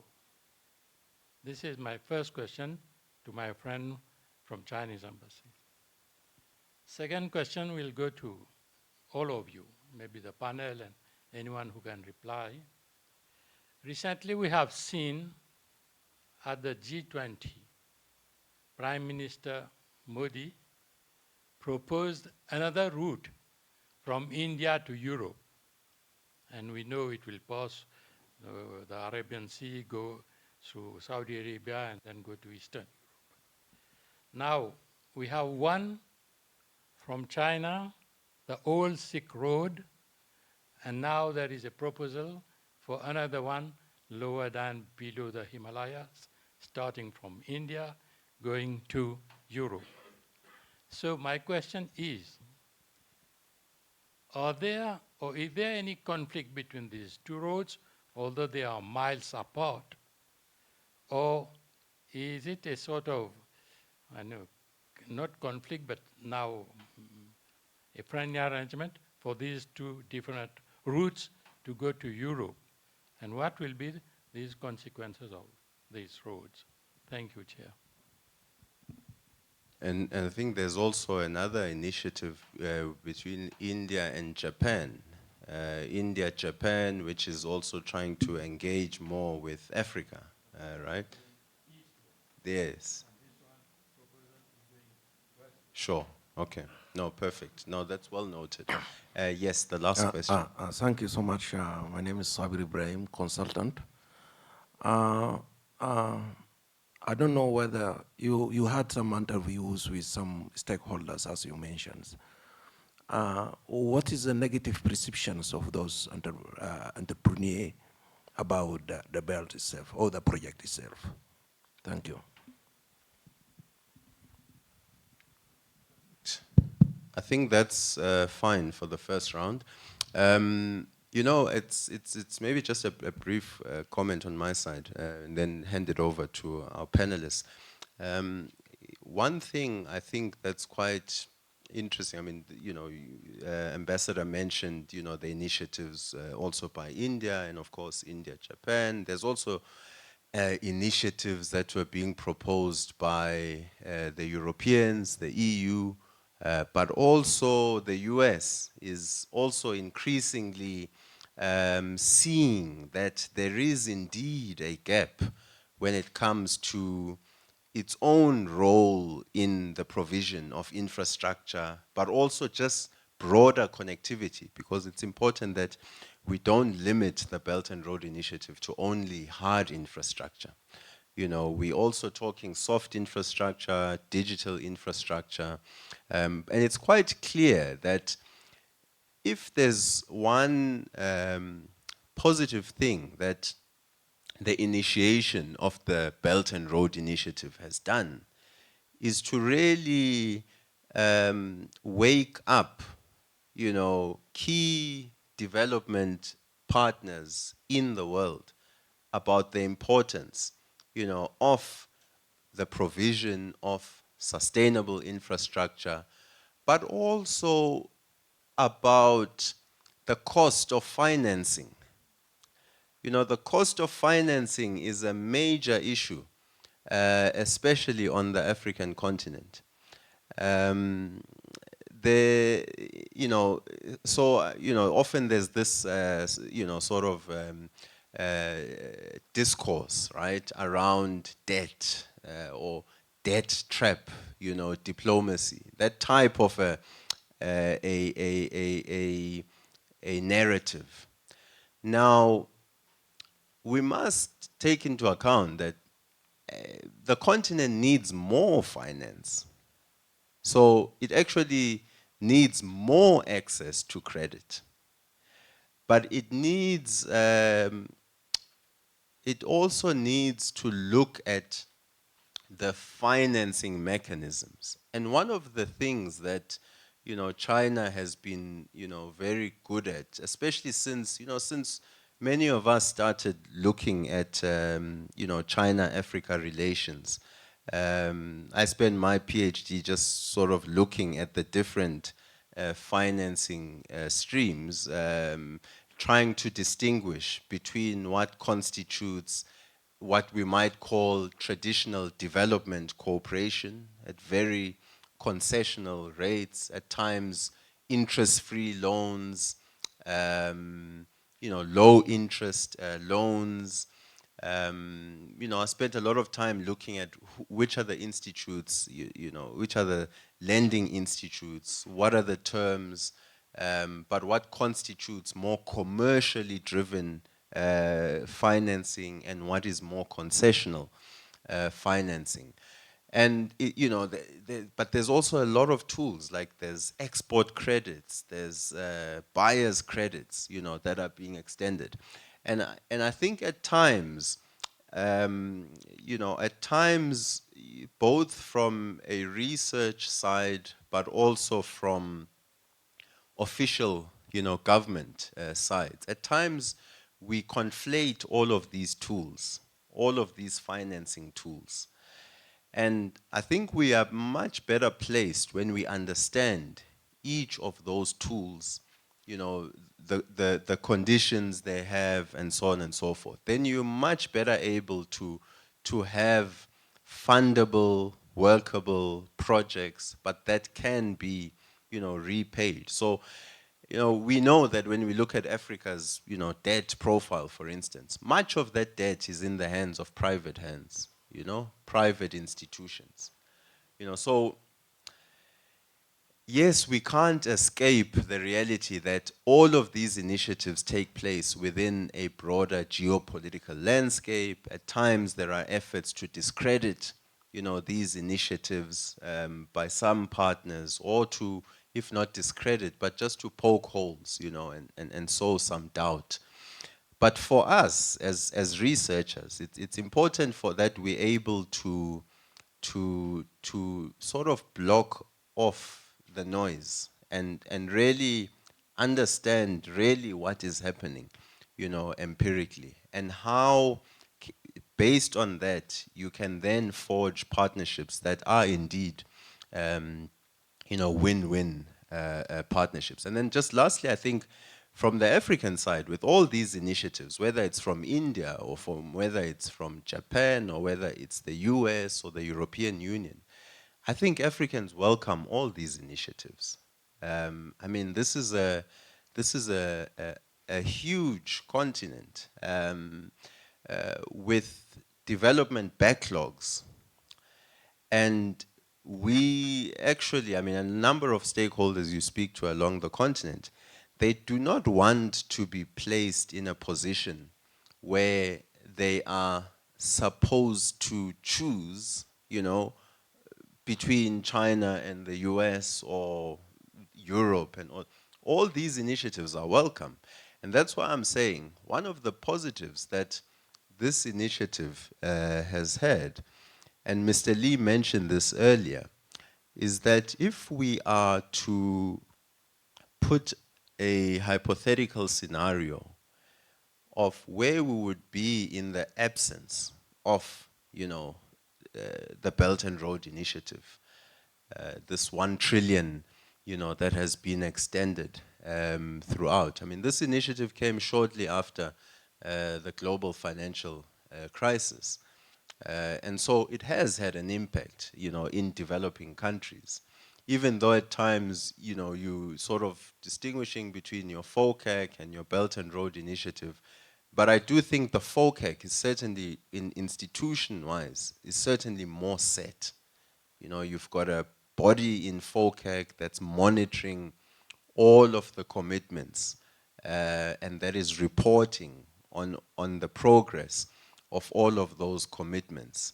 And so it becomes clearer for FOCAC in terms of which, projects are under or are falling under FOCAC. And perhaps from a research side, it maybe is more difficult, and with some of the stakeholders that colleagues were engaging, it becomes harder for them in real time maybe to draw some of the distinctions, unless obviously there's a clear pronouncement that this is part of the Belt and Road Initiative. But when you pick up the FOCAC reports and you look at all the projects that have been financed, then you ask yourself, in that period of time, let's look at some of the other projects, that have been financed but that have not been included in the FOCAC reports themselves. And so I think this is quite interesting. But I think from my side, I think Africa is open to international engagements. And I think we don't have the luxury to to say we're going to choose between, China and someone else. The relationship with China is very important, you know. But at the same time, many of you will be familiar that in November, South Africa will be hosting, a meeting of AGOA, the African Growth and Opportunity Act. So what I do think Africans do not want is they don't want to be put in a corner where they have to choose between one or the other. It's just not in their interest. There's so much to do on the continent that you can look at what are some of the best practices that China brings, and at the same time, the US and Europe can look and say, okay, this is what China is doing well, or this is what Africans welcome in what China is doing. How can we tailor some of our initiatives in that regard? And I've seen this happening in one area, around the area of development cooperation and broader development finance. You don't see in Europe speaking much about the traditional concept of aid anymore. Of course, it's still there. We know that, some countries are aid dependent. But I've been quite interested in looking at how the language around the development community in Europe is sort of shifting, towards not necessarily saying win-win, partnerships, but essentially that's what they are saying. But also financing for trade, those types of initiatives. And I do think there has been a conscious effort to look at what China has been doing, on the continent over the last, few decades. And there are certain practices that have been adopted by, European stakeholders, blending finance, for instance. And I think that has been quite interesting. So blending concessional finance with commercial finance. I think this is something that we've seen much more as a conscious effort of our European partners to get their business communities investing, in Africa. And I think in previous years, they struggled because they would form a political agreement and they would say, European businesses would invest, but they didn't really have the leverage to really push European businesses to be investing. And so you had a number of unfulfilled, promises. And so I think if the Europeans, the Americans are able to incentivize their private sector, but also their state-owned enterprises, to look at Africa as an opportunity, not as just recipients of aid in that regard, then I think, initiatives like the Belt and Road Initiative, the Forum on China-Africa Cooperation, would have in some way contributed to elevating the discourse on development finance, on sustainable finance, but also on sustainable infrastructure, projects where there's a huge backlog on the continent. Mika, do you want to chime in? Thank you for this. You spent some time on African agency, in where the Belt and Road Initiative is concerned and where all these other initiatives are concerned, India, Middle East, Europe. Not too long ago, there was also the Build Back Better World, for instance. Then there's also other initiatives along the just transition, agency, African agencies is very important, in this regard, and Africa also needs to develop the capacity to act on this agency. These are some of the issues that were reflected on by some of the people that we spoke to. That how do we improve and capacitate African governance structures to be able to act on this agency. Right. Africans, of course, want to trade, want to do business with everyone. They do not want to be boggled down and so on. So thank you so much for that. Dr. Swanepoel, Daryl, has asked about the distinction, between FOCAC and the BRI and other structures of engagement with China. Well, South Africa doesn't quite yet have, a defined BRI project, but yet South Africa has a very strong relationship, with China. So BRI isn't the only or the sum total of Chinese relationship with others, right? So there are various platforms within which states can have a relationship and engagement with China. BRI is one of them, right? It's a specific project with its own parameters, its own objectives, and so on. Then there's the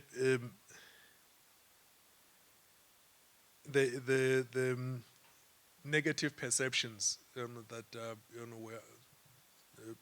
were discussed, and it links to what Daryl was asking earlier about the distinctions.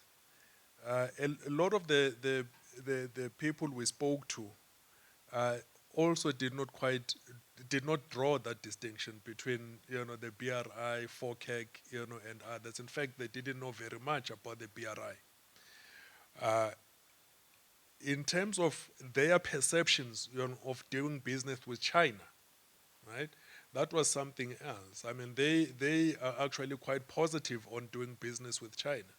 In fact, some of them say, oh, but we're already doing business with China. We're doing business with China in this area, in that other area, and so on and so forth. So they don't have an issue with doing business in China. They actually welcome it. The challenge that they have, with doing business with China is the limited capacity, right? The limited number of people that are able to source to help them, do business with China. Those that understand Chinese culture, those that understand the Chinese business environment, those that understand, those sort of logistical issues, the arrangements, the operational things that business requires, business needs assistance with in doing business in China.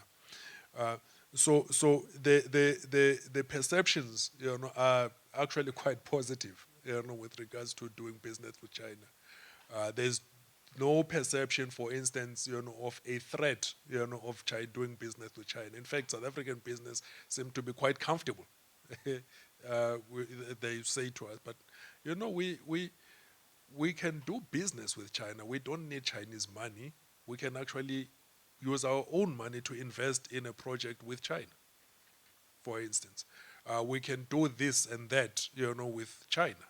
We have, perfectly, we're perfectly confident, in, for instance, our governance systems, our judicial system, and so on and so forth. All of the instruments that are required, to govern and manage relationships in a legal sense. They're quite happy with that. But it's those things, those finer things, that help, facilitate actual, closing of the deal, so to speak, to get the deal across the line. That, there's a bit of a shortage, of such skills, to assist, and that, there's a need for more of that. As of whether competition between, Dr. Mthembu has spoken to that. I will leave Ms. Kelly, Ms. Clay's question to Arina, if you don't mind. Perfect. So there's so much I want to say. I think I'm going to start with Susanna's point. She was here a moment ago. And for me, that really speaks to issues of professionalization within the government and within the public service, where you need to build up the capacity to then follow those kinds of chains of command that you want to set in, for example. And it's really about the coherence you bring into it, the consistency, the cohesion. We called this the 3 C's in the report, actually. So there is much work to be done there, and we will see some kind of development there. I think if I was to touch on negative perceptions as well, right, before I get to the last question, are there any negative perceptions about the BRI? And on one hand, you have apprehension to engage because you don't necessarily have the capacity, or you don't necessarily have the interest even to expand further from a business perspective, perhaps. But when it comes to labor and civil society, these are the groups that have higher levels of negative perception, specifically because it's linked to China, because there is a level of mistrust, for example. And that is one thing that domestic media does report on. When they do talk about China, it's not always a good story. And it's a lot of emotive reporting and or emotive coverage around human rights abuses, around labor misconduct, around employment specifically, immigration issues. And this is what starts to rile up the mass public, because those are very close to, you know, bread and butter issues, you know, access to employment, access to resources as well. So this is where your negative perceptions start to come in. And you see protest action from time to time as well in that regard. And that's not just about China or around the BRI, it's just in general also around those types of issues. When you come to, you know, I'm sorry, Daryl left, but he's completely right. It does offset, and I mean we also have another fantastic company, Standard Bank, that does incredible work in China in terms of facilitating further trade, business development, that sort of thing, but also tourism in terms of the payment system they've set up and engaged with in WeChat as well. So there's a lot of work being done in that regard, but there should be more. There really should be more of South African businesses able to go into the continent. Why is there no appetite to go into China as well? So coming to the last question, does not engaging in the BRI or the kind of, or how I received it is, it could be a general reaction to when there is a desire to explore a certain region, for example. You know, we saw that, I think was it last year or the year before, the Total wanting to do some exploration of the south coast, I think, around there, yeah. And you saw a massive civil society uproar against this, and you start to draw, you know, these kinds of tensions between business, labor, civil society, and their interests in this kind of engagement. Do I think that by South Africa being, you know, stalled by these kinds of groups, that opportunities are going to go away? No, the opportunities will always probably be there, but time does move on, and South Africa's ability to adapt and grow, that gets stalled. But there is also a genuine concern from civil society in this regard. So for them, I mean, I've worked with a civil society forum on the New Development Bank, and how they actually broadly monitor IFI flows into South Africa and the Global South. And what's interesting to see is not necessarily the development, but the development without consultation.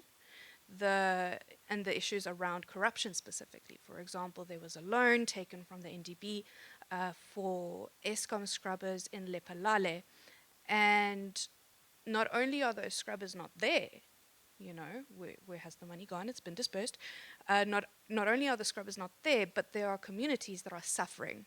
So what has happened is there is an apprehension to engage in such projects because people have seen firsthand how communities start to suffer. Right? Now, some would say, well, the community got there because there was, you know, an Eskom plant and there were jobs available. And the impact on the new community, well, how do we manage that? So does it de-incentivize, or how does it limit, you know, South Africa? Look, until South Africans learn to work with each other, That is the bigger problem, because what you see in civil society is this uproar and saying this needs to stop for legal reasons, but at the same time, they're not able to propose a solution to it because there aren't enough professionals in civil society themselves. There aren't enough professionals caring about such issues to find solutions, to find appropriate solutions. So you'll see, for example, an issue with an investment, breaking ground and then getting stopped, and then someone from civil society says, no, there must be someone who can come up with a solution. But they don't. They actually don't. They're not able to come up with such solutions. I don't think I'm answering your question, but I hope I'm adding some kind of context to it. Thanks.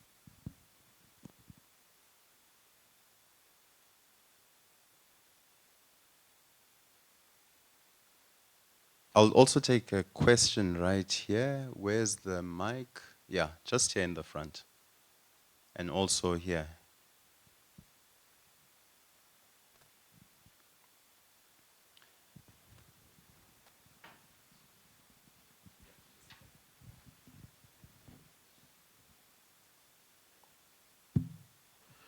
Thank you, Chair. My name is Mozim Tembu. I'm in attendance today in my capacity as a UNISA student.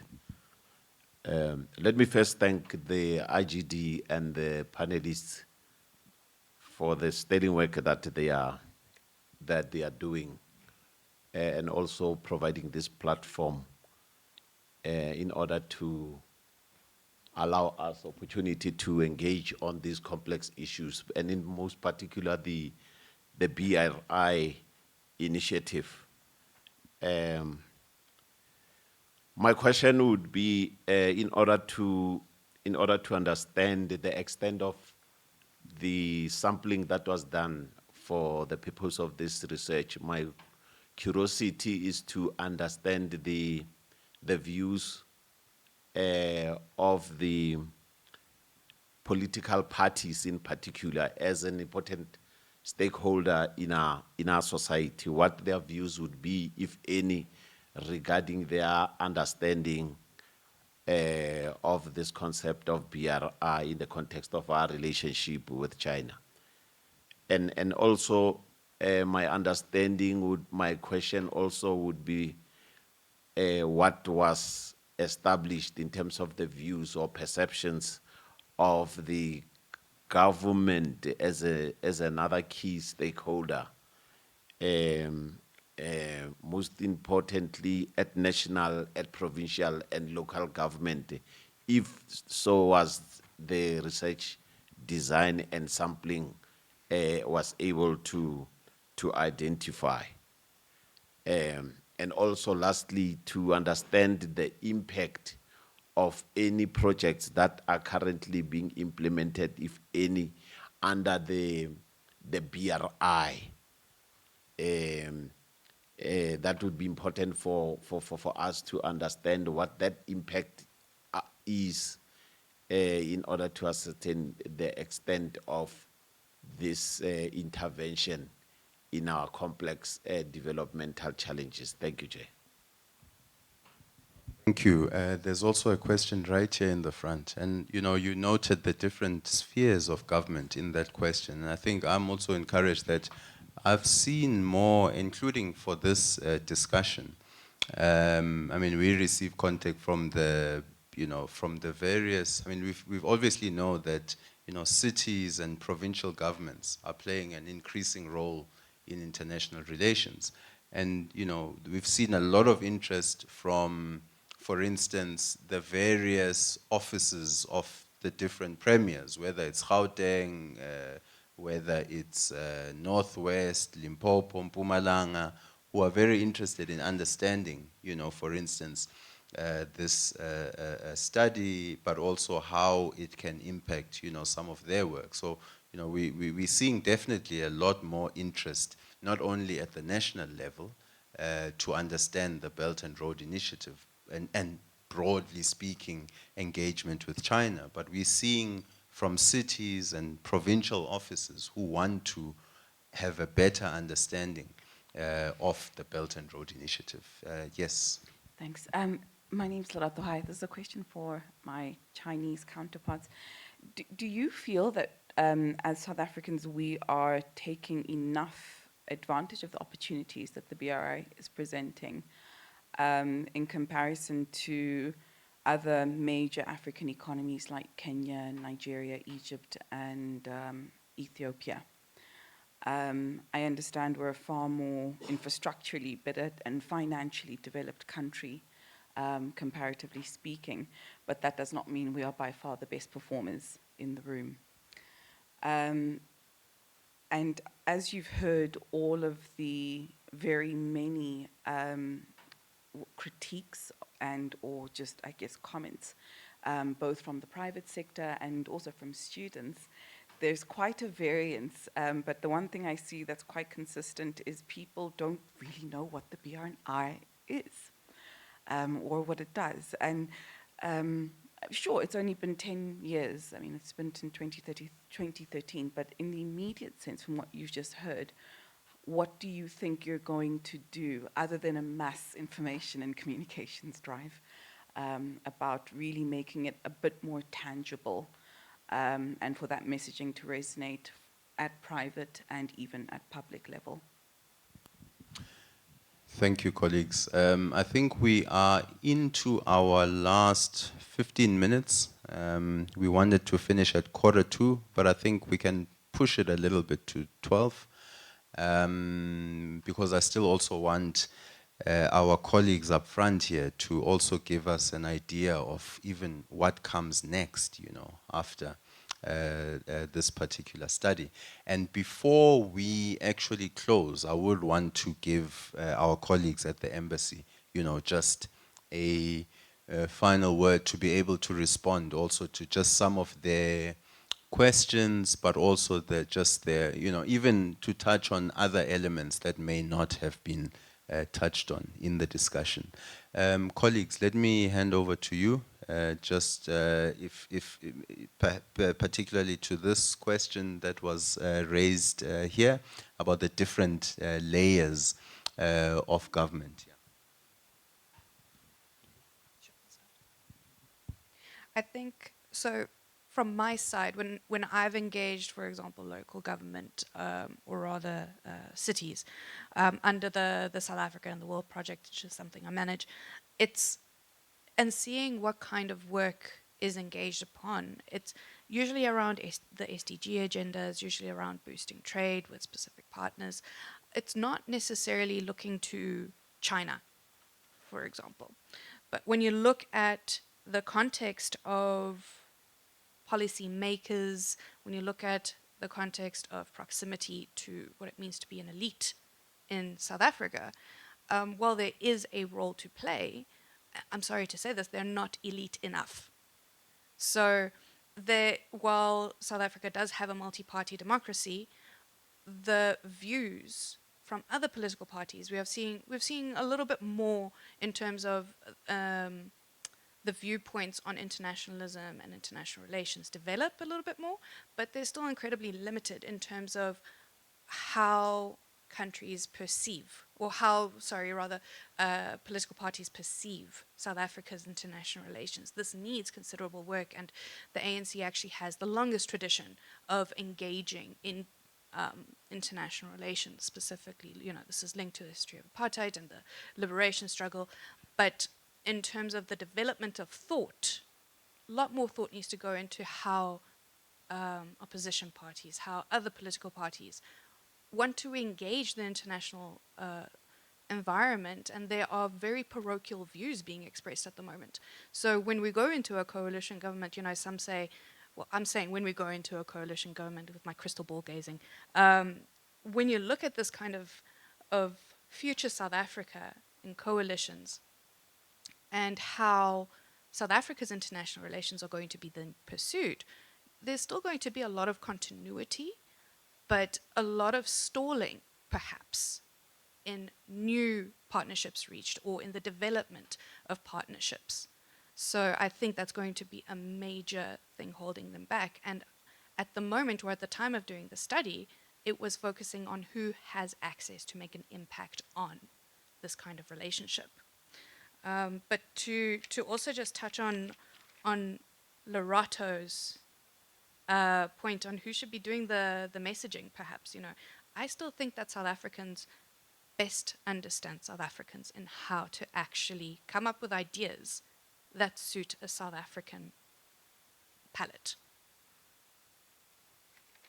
Other than that, I think the biggest challenge to South Africa's PPP environment, because when you look at the BRI and these kinds of projects, it's really public-private partnerships, because the funding, you get it from a particular funder, it has to be paid back.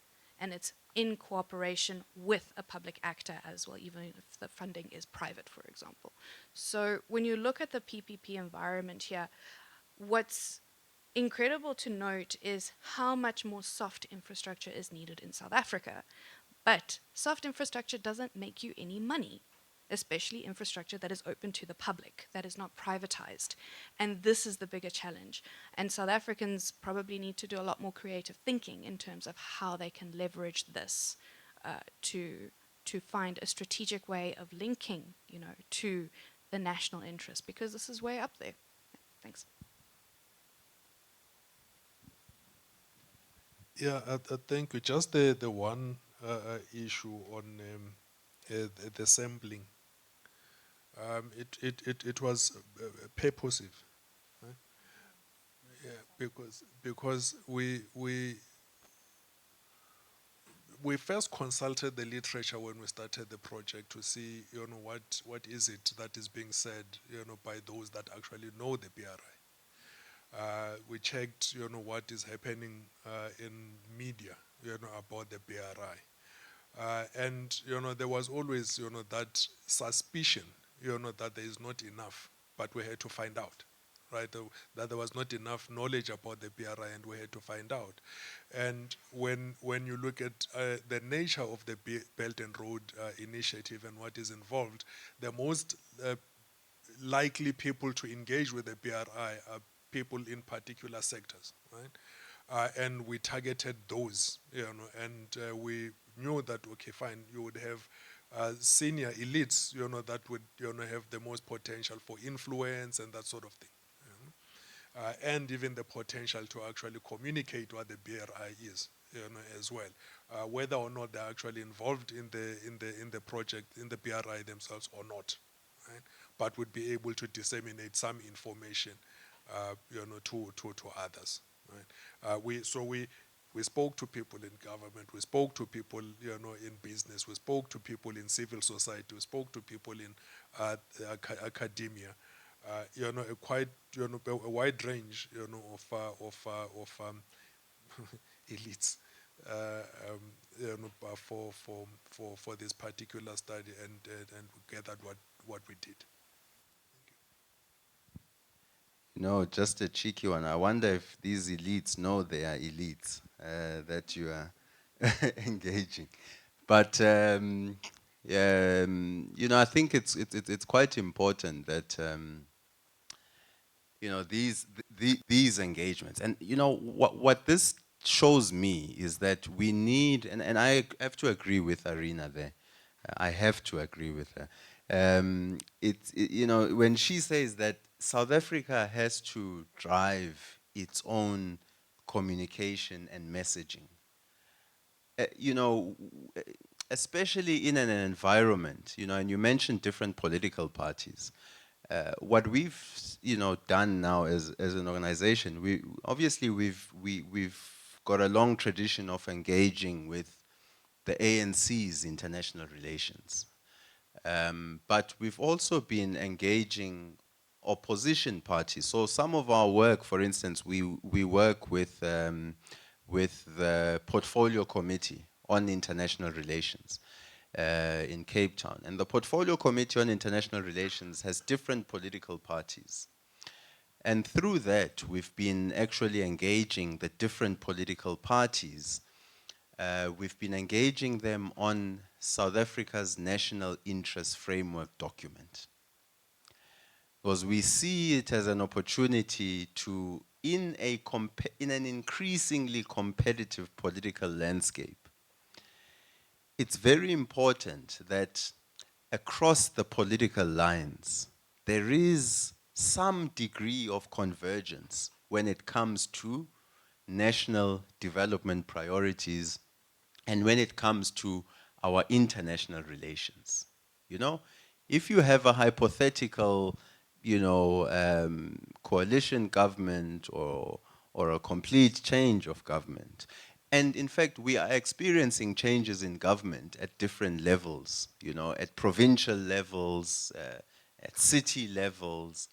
But it's very important that there isn't a complete disruption to our international relations, and that there is some degree of convergence amongst the political parties around how we do international relations, who our strategic partners are, what our development priorities are. So we're actually doing quite a lot of research now, actually looking at the foreign policy positions of the different political parties, including those in the National Assembly, but even those that are newly formed, that are not yet in the National Assembly. And we think that this is going to be quite important, going forward. Because one thing it's important also for South Africans to realize, we should not take our position on the continent and in the world for granted.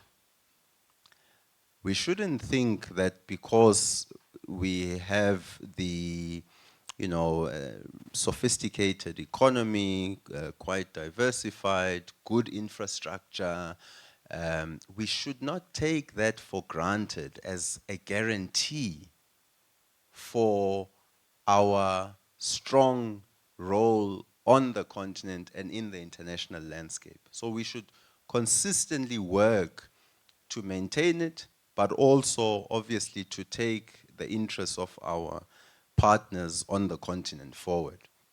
Because the reality is that if we allow internal political, divides to take our focus away from development and to take our focus away from developing strong relations with our key international partners, the reality is that they will look for opportunities, beyond, the country. Some of those opportunities are distinctly, facing South Africa, and so it might be more difficult. But my point here is that we shouldn't take our position on the continent and on the international arena for granted. And so that's why it's important, I think, that stemming from this study, that we take this study to government departments, to the private sector, to labor, to NGOs, to different political parties, to different levels of government, so that there is a stronger understanding on the strategic importance of, in terms of our medium and longer term goals of our relations with China on the one hand, but broader speaking of South Africa's relations with what we look at as strategic partners, key countries on the international arena that have, whose individual actions have systemic impacts. It's very important that, our political parties are discussing this more regularly. Colleagues, we have to move towards closer, but I'm going to ask our two colleagues here to just give us some, closing remarks, and then I'm going to ask also Mr. Lee to also give, some of his observations, and, there were some questions specifically directed at him. But for the colleagues who are leading the research, I'm interested in just 2 points here. What are some of the key challenges that you encountered in actually conducting, the study? Number 2, what opportunities and next steps do you see going forward for this particular study?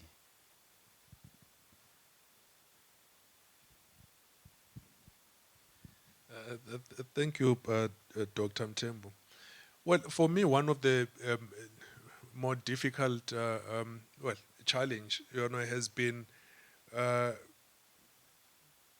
stakeholders simply not knowing what the BRI is about. So it's very difficult to engage and get, an opinion or a perception, about something that people simply do not know. So it was difficult, but people were nonetheless, willing to engage, to discuss as much as what they know as possible, and engage. A lot was said about, of course, various arrangements and relations with China, but things that they could actually understand, things that they're actually currently doing. Secondly, access to stakeholders as well, has been, a bit of a challenge. Not everyone is readily willing, to engage, with a couple of researchers wanting to ask them a series of questions about stuff. It's not, a very convenient thing, but we tried. I mean, we managed to get, those that we could get, and we're very grateful. We actually got some very senior people with whom to engage.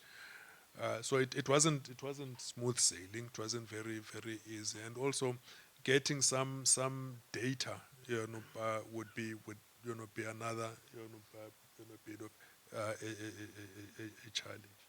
But yeah, those are, some of, well, at least, in my view, some of the areas that need to be better. Those are the challenges, in my view.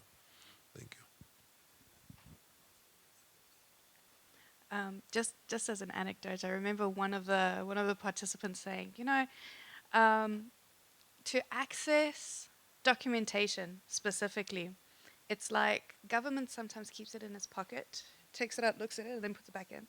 So it was a funny moment, because that kind of characterized the environment we were dealing with, because it was, at the time, the Zondo Commission was still going on. A lot of people were quite sensitive to, well, does that mean that if I speak or if I say anything at all, does that put a target on my back? Not necessarily because they've done anything wrong, but because they've just decided to engage. So that was sad to see. But nevertheless, we prevailed, and we learned quite a bit, for the next round of engagements that we're going to have. The steps forward is SADC-wide surveying of these kinds of elite perceptions.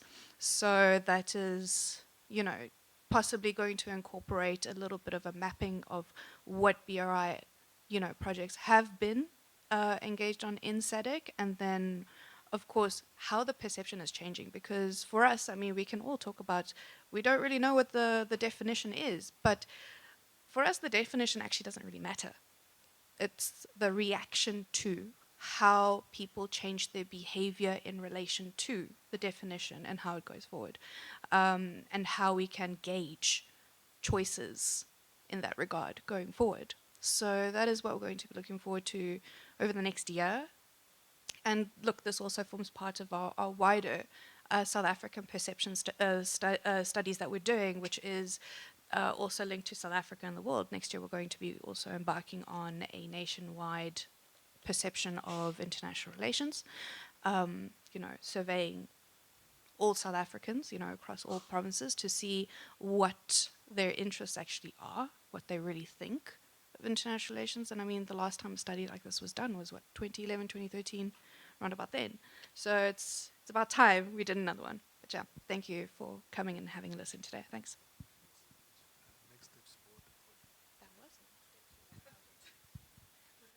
No, perfect. Then I think it's quite clear. We can look forward to more interviews, but take them not only in South Africa, but take them to Southern Africa and beyond Southern Africa. I think once we're done with Southern Africa, I think there'll be an interest to even go beyond, the region.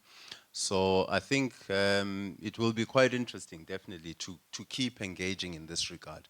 Let me ask our charge d'affaires, Mr. Li Jigang, to just give some of his remarks, impressions, and even, to any questions that may have been directed to him. Before I answer, I respond to the questions or the observations. I will ask my colleague, Mr. Councillor Ouyang, to say a few words. Thank you, Chair, and the two panelists. Thank you for your excellent remarks. And also the audience, thank you all for participating in today's seminar. And my name is Ouyang. I'm a counselor from Chinese Embassy. To save time, let me just turn to the question which raised by my sister who sit next to me. Of course, I must say that compared to other African countries, even our neighbors, South Africa is not the country who lagged behind in the BRI cooperation. In fact, South Africa is one of the first African countries that signed MOU for BRI cooperation with China. It's 2015, just 2 years after we put forward this initiative. And also I was surprised that, if I remember correctly, Susan, you know so much details about the progress of our cooperation. And that is, in 2022, last year, our two leaders reached a consensus that we should, we should connect our synergy BRI with ERR. Yes.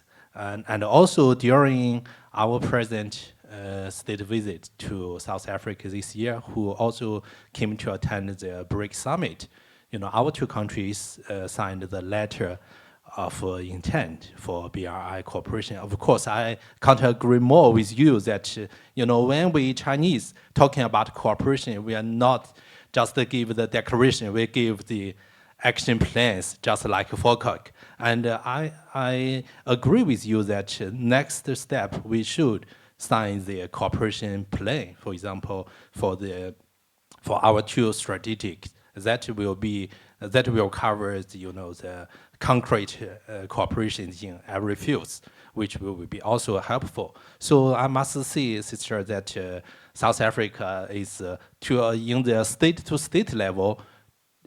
South Africa is one of the most African countries who conduct cooperation with China. And also when we talk about BRI cooperation with other countries, we must fund, we must consider the national conditions of that country, and we must fund the priority cooperation areas. Let's turn to South Africa. Of course, the chair and also panelists, you talked a lot about the trade and investment. China, South Africa, our bilateral trade, account for nearly 1/4 of our trade with this continent. And also, South Africa is also one of the best destinations for Chinese investment in this continent.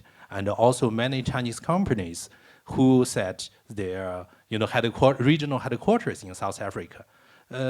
I think one reason why you have this perception is maybe compared to Ethiopia or Kenya, that because, for example, we don't build a railway here. I think one reason is that South Africa, you enjoy a better infrastructure compared to others.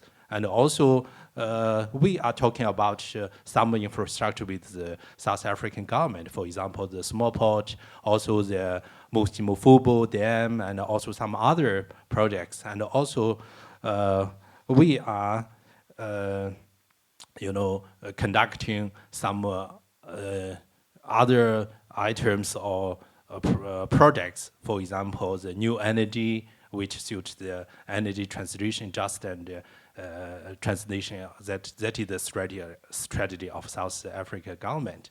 Of course, that is not enough. That is why, and also the panelists talked about it. There are not enough perception, and for the especially maybe it's not for the elites, but for the common people. That is what we are doing for the next step. Firstly, we should expand our cooperation in the state-to-state level, and also we should mobilize the we should consider or in growth in the participation of the regional, for example, the provincial, Chinese provincial, and also South African provincial, the premiers, when we are inviting more and more provincial premiers from South Africa to China. And also, I can't agree more that just like the seminar today, we encourage or appreciate the think tanks here to conduct more exchanges or more seminars about BRI. And also at the same time, we are also inviting and also pushing Chinese scholars coming to South Africa who will talk about or exchange, learn each other for the BRI and also our further cooperation. Thank you all. I think that is my remark. And now I give the floor to my Charge d'Affaires, Mr. Li. Thank you. Yeah. Thank you, Dr. Mthembu, and the panelists. And I must congratulate you for this successful event and wonderful discussion. Also, the audience, you have raised a lot of very interesting, very good questions, especially some of the questions that's focused on the one question that's what is BRI? This term is very important, and it can be narrated from different angles. And we have seen the different narratives of BRI. And of course, we should come to the facts, come to the specific items. But today I want to put this into a historical perspective. What is BRI from my own personal understanding? BRI is something that happens in a very specific time. And it happens, over the past 500 years, all countries, the powers, they have been rising through colonizing other countries, invading other countries through power, through war, through all kinds of violence means. But over the past several decades, we have seen the emergence, the rising of the global south. Their rising is through peaceful means. There's a very distinctive difference, comparison between the two types of risings. So BRI emerges in this context. So if we put BRI in this context, we can see there are a lot of things that we must focus on. That's one of the important things Dr. Mthembu mentioned about, is the focus upon development. We all know, without development, nothing can happen. Development is the only, we can say, one of the truths, the only truth we must abide by for developing countries, for global south. There are all kinds of development models, but BRI serves as a channel that links all these developing countries, all these developing models. We learn from each other. We exchange our ideas, our models with each other. In a way, we created another big global south market. This is something we must explore and we must tap into. Of course, we know there is this infrastructure deficit. Every year it's more than 1 trillion, something in the range between 1 trillion and 8 trillion US dollars. But from our experience, we know whenever there is a gap, whenever there is a deficiency, there is opportunity. We see in the global south, in the developing world, we can see so many requests, so many urgency for further development. Our goal are the same. We want to have a better life. for ourselves. We want our children, our next generation to live a better life. So what's the way out? The only answer should be development. Now, in a world full of, we call this a VUCA world, volatile, uncertain, complex, and ambiguous. There are so many challenges. The climate change, the global geopolitical challenges, and also this terrorist, and also this all kinds of economic downturn of the global economic trajectory. In the face of all these challenges, what we can do? The only thing is we have to work together, either through BRI or other initiatives. We welcome all the initiatives if they are complementary to each other. So lastly, I want to say there are different narratives, and one narrative is there, is always there. That's the relationship between China and Africa. I characterize that as 4 C's. The first one is continuity. We started from 1950s, 1960s, continued until today. We have been mutually respecting each other. We have been mutually supporting each other. That's 1 C. Second C is consistency.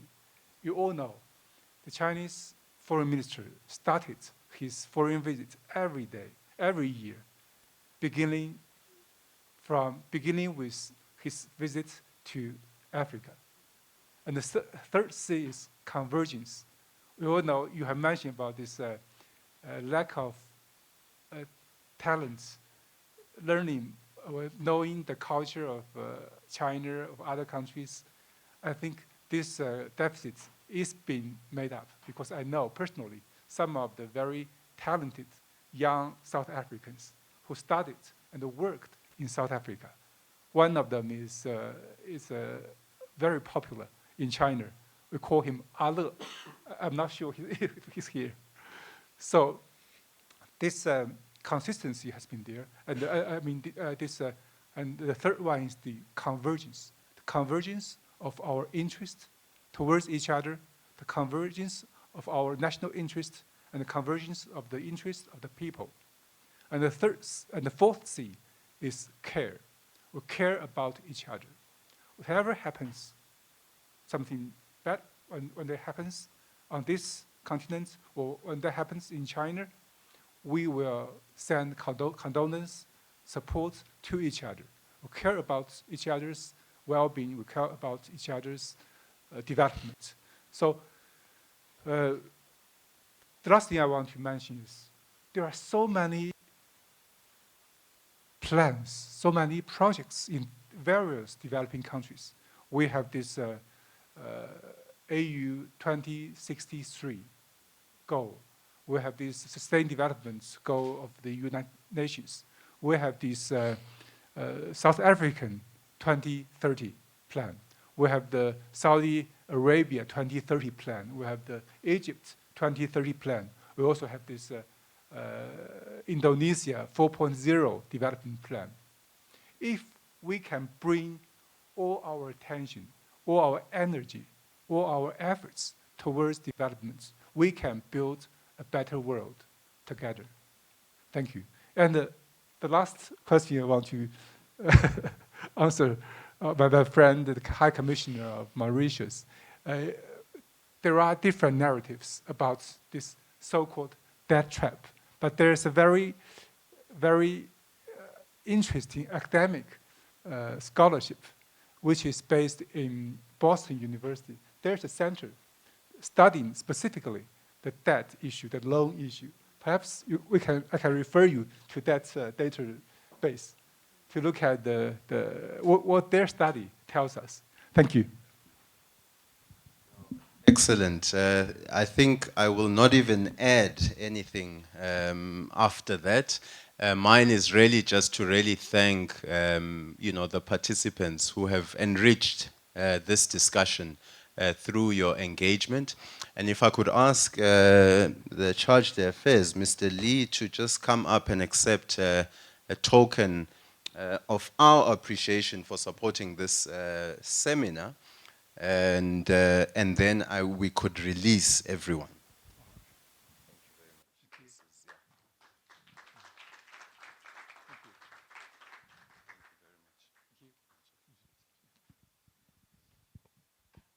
Colleagues, I think lunch should be ready. It should be just outside here. Yeah, just outside here. So I know some of you are already running late for your next meetings, but you'll just blame IGD for that.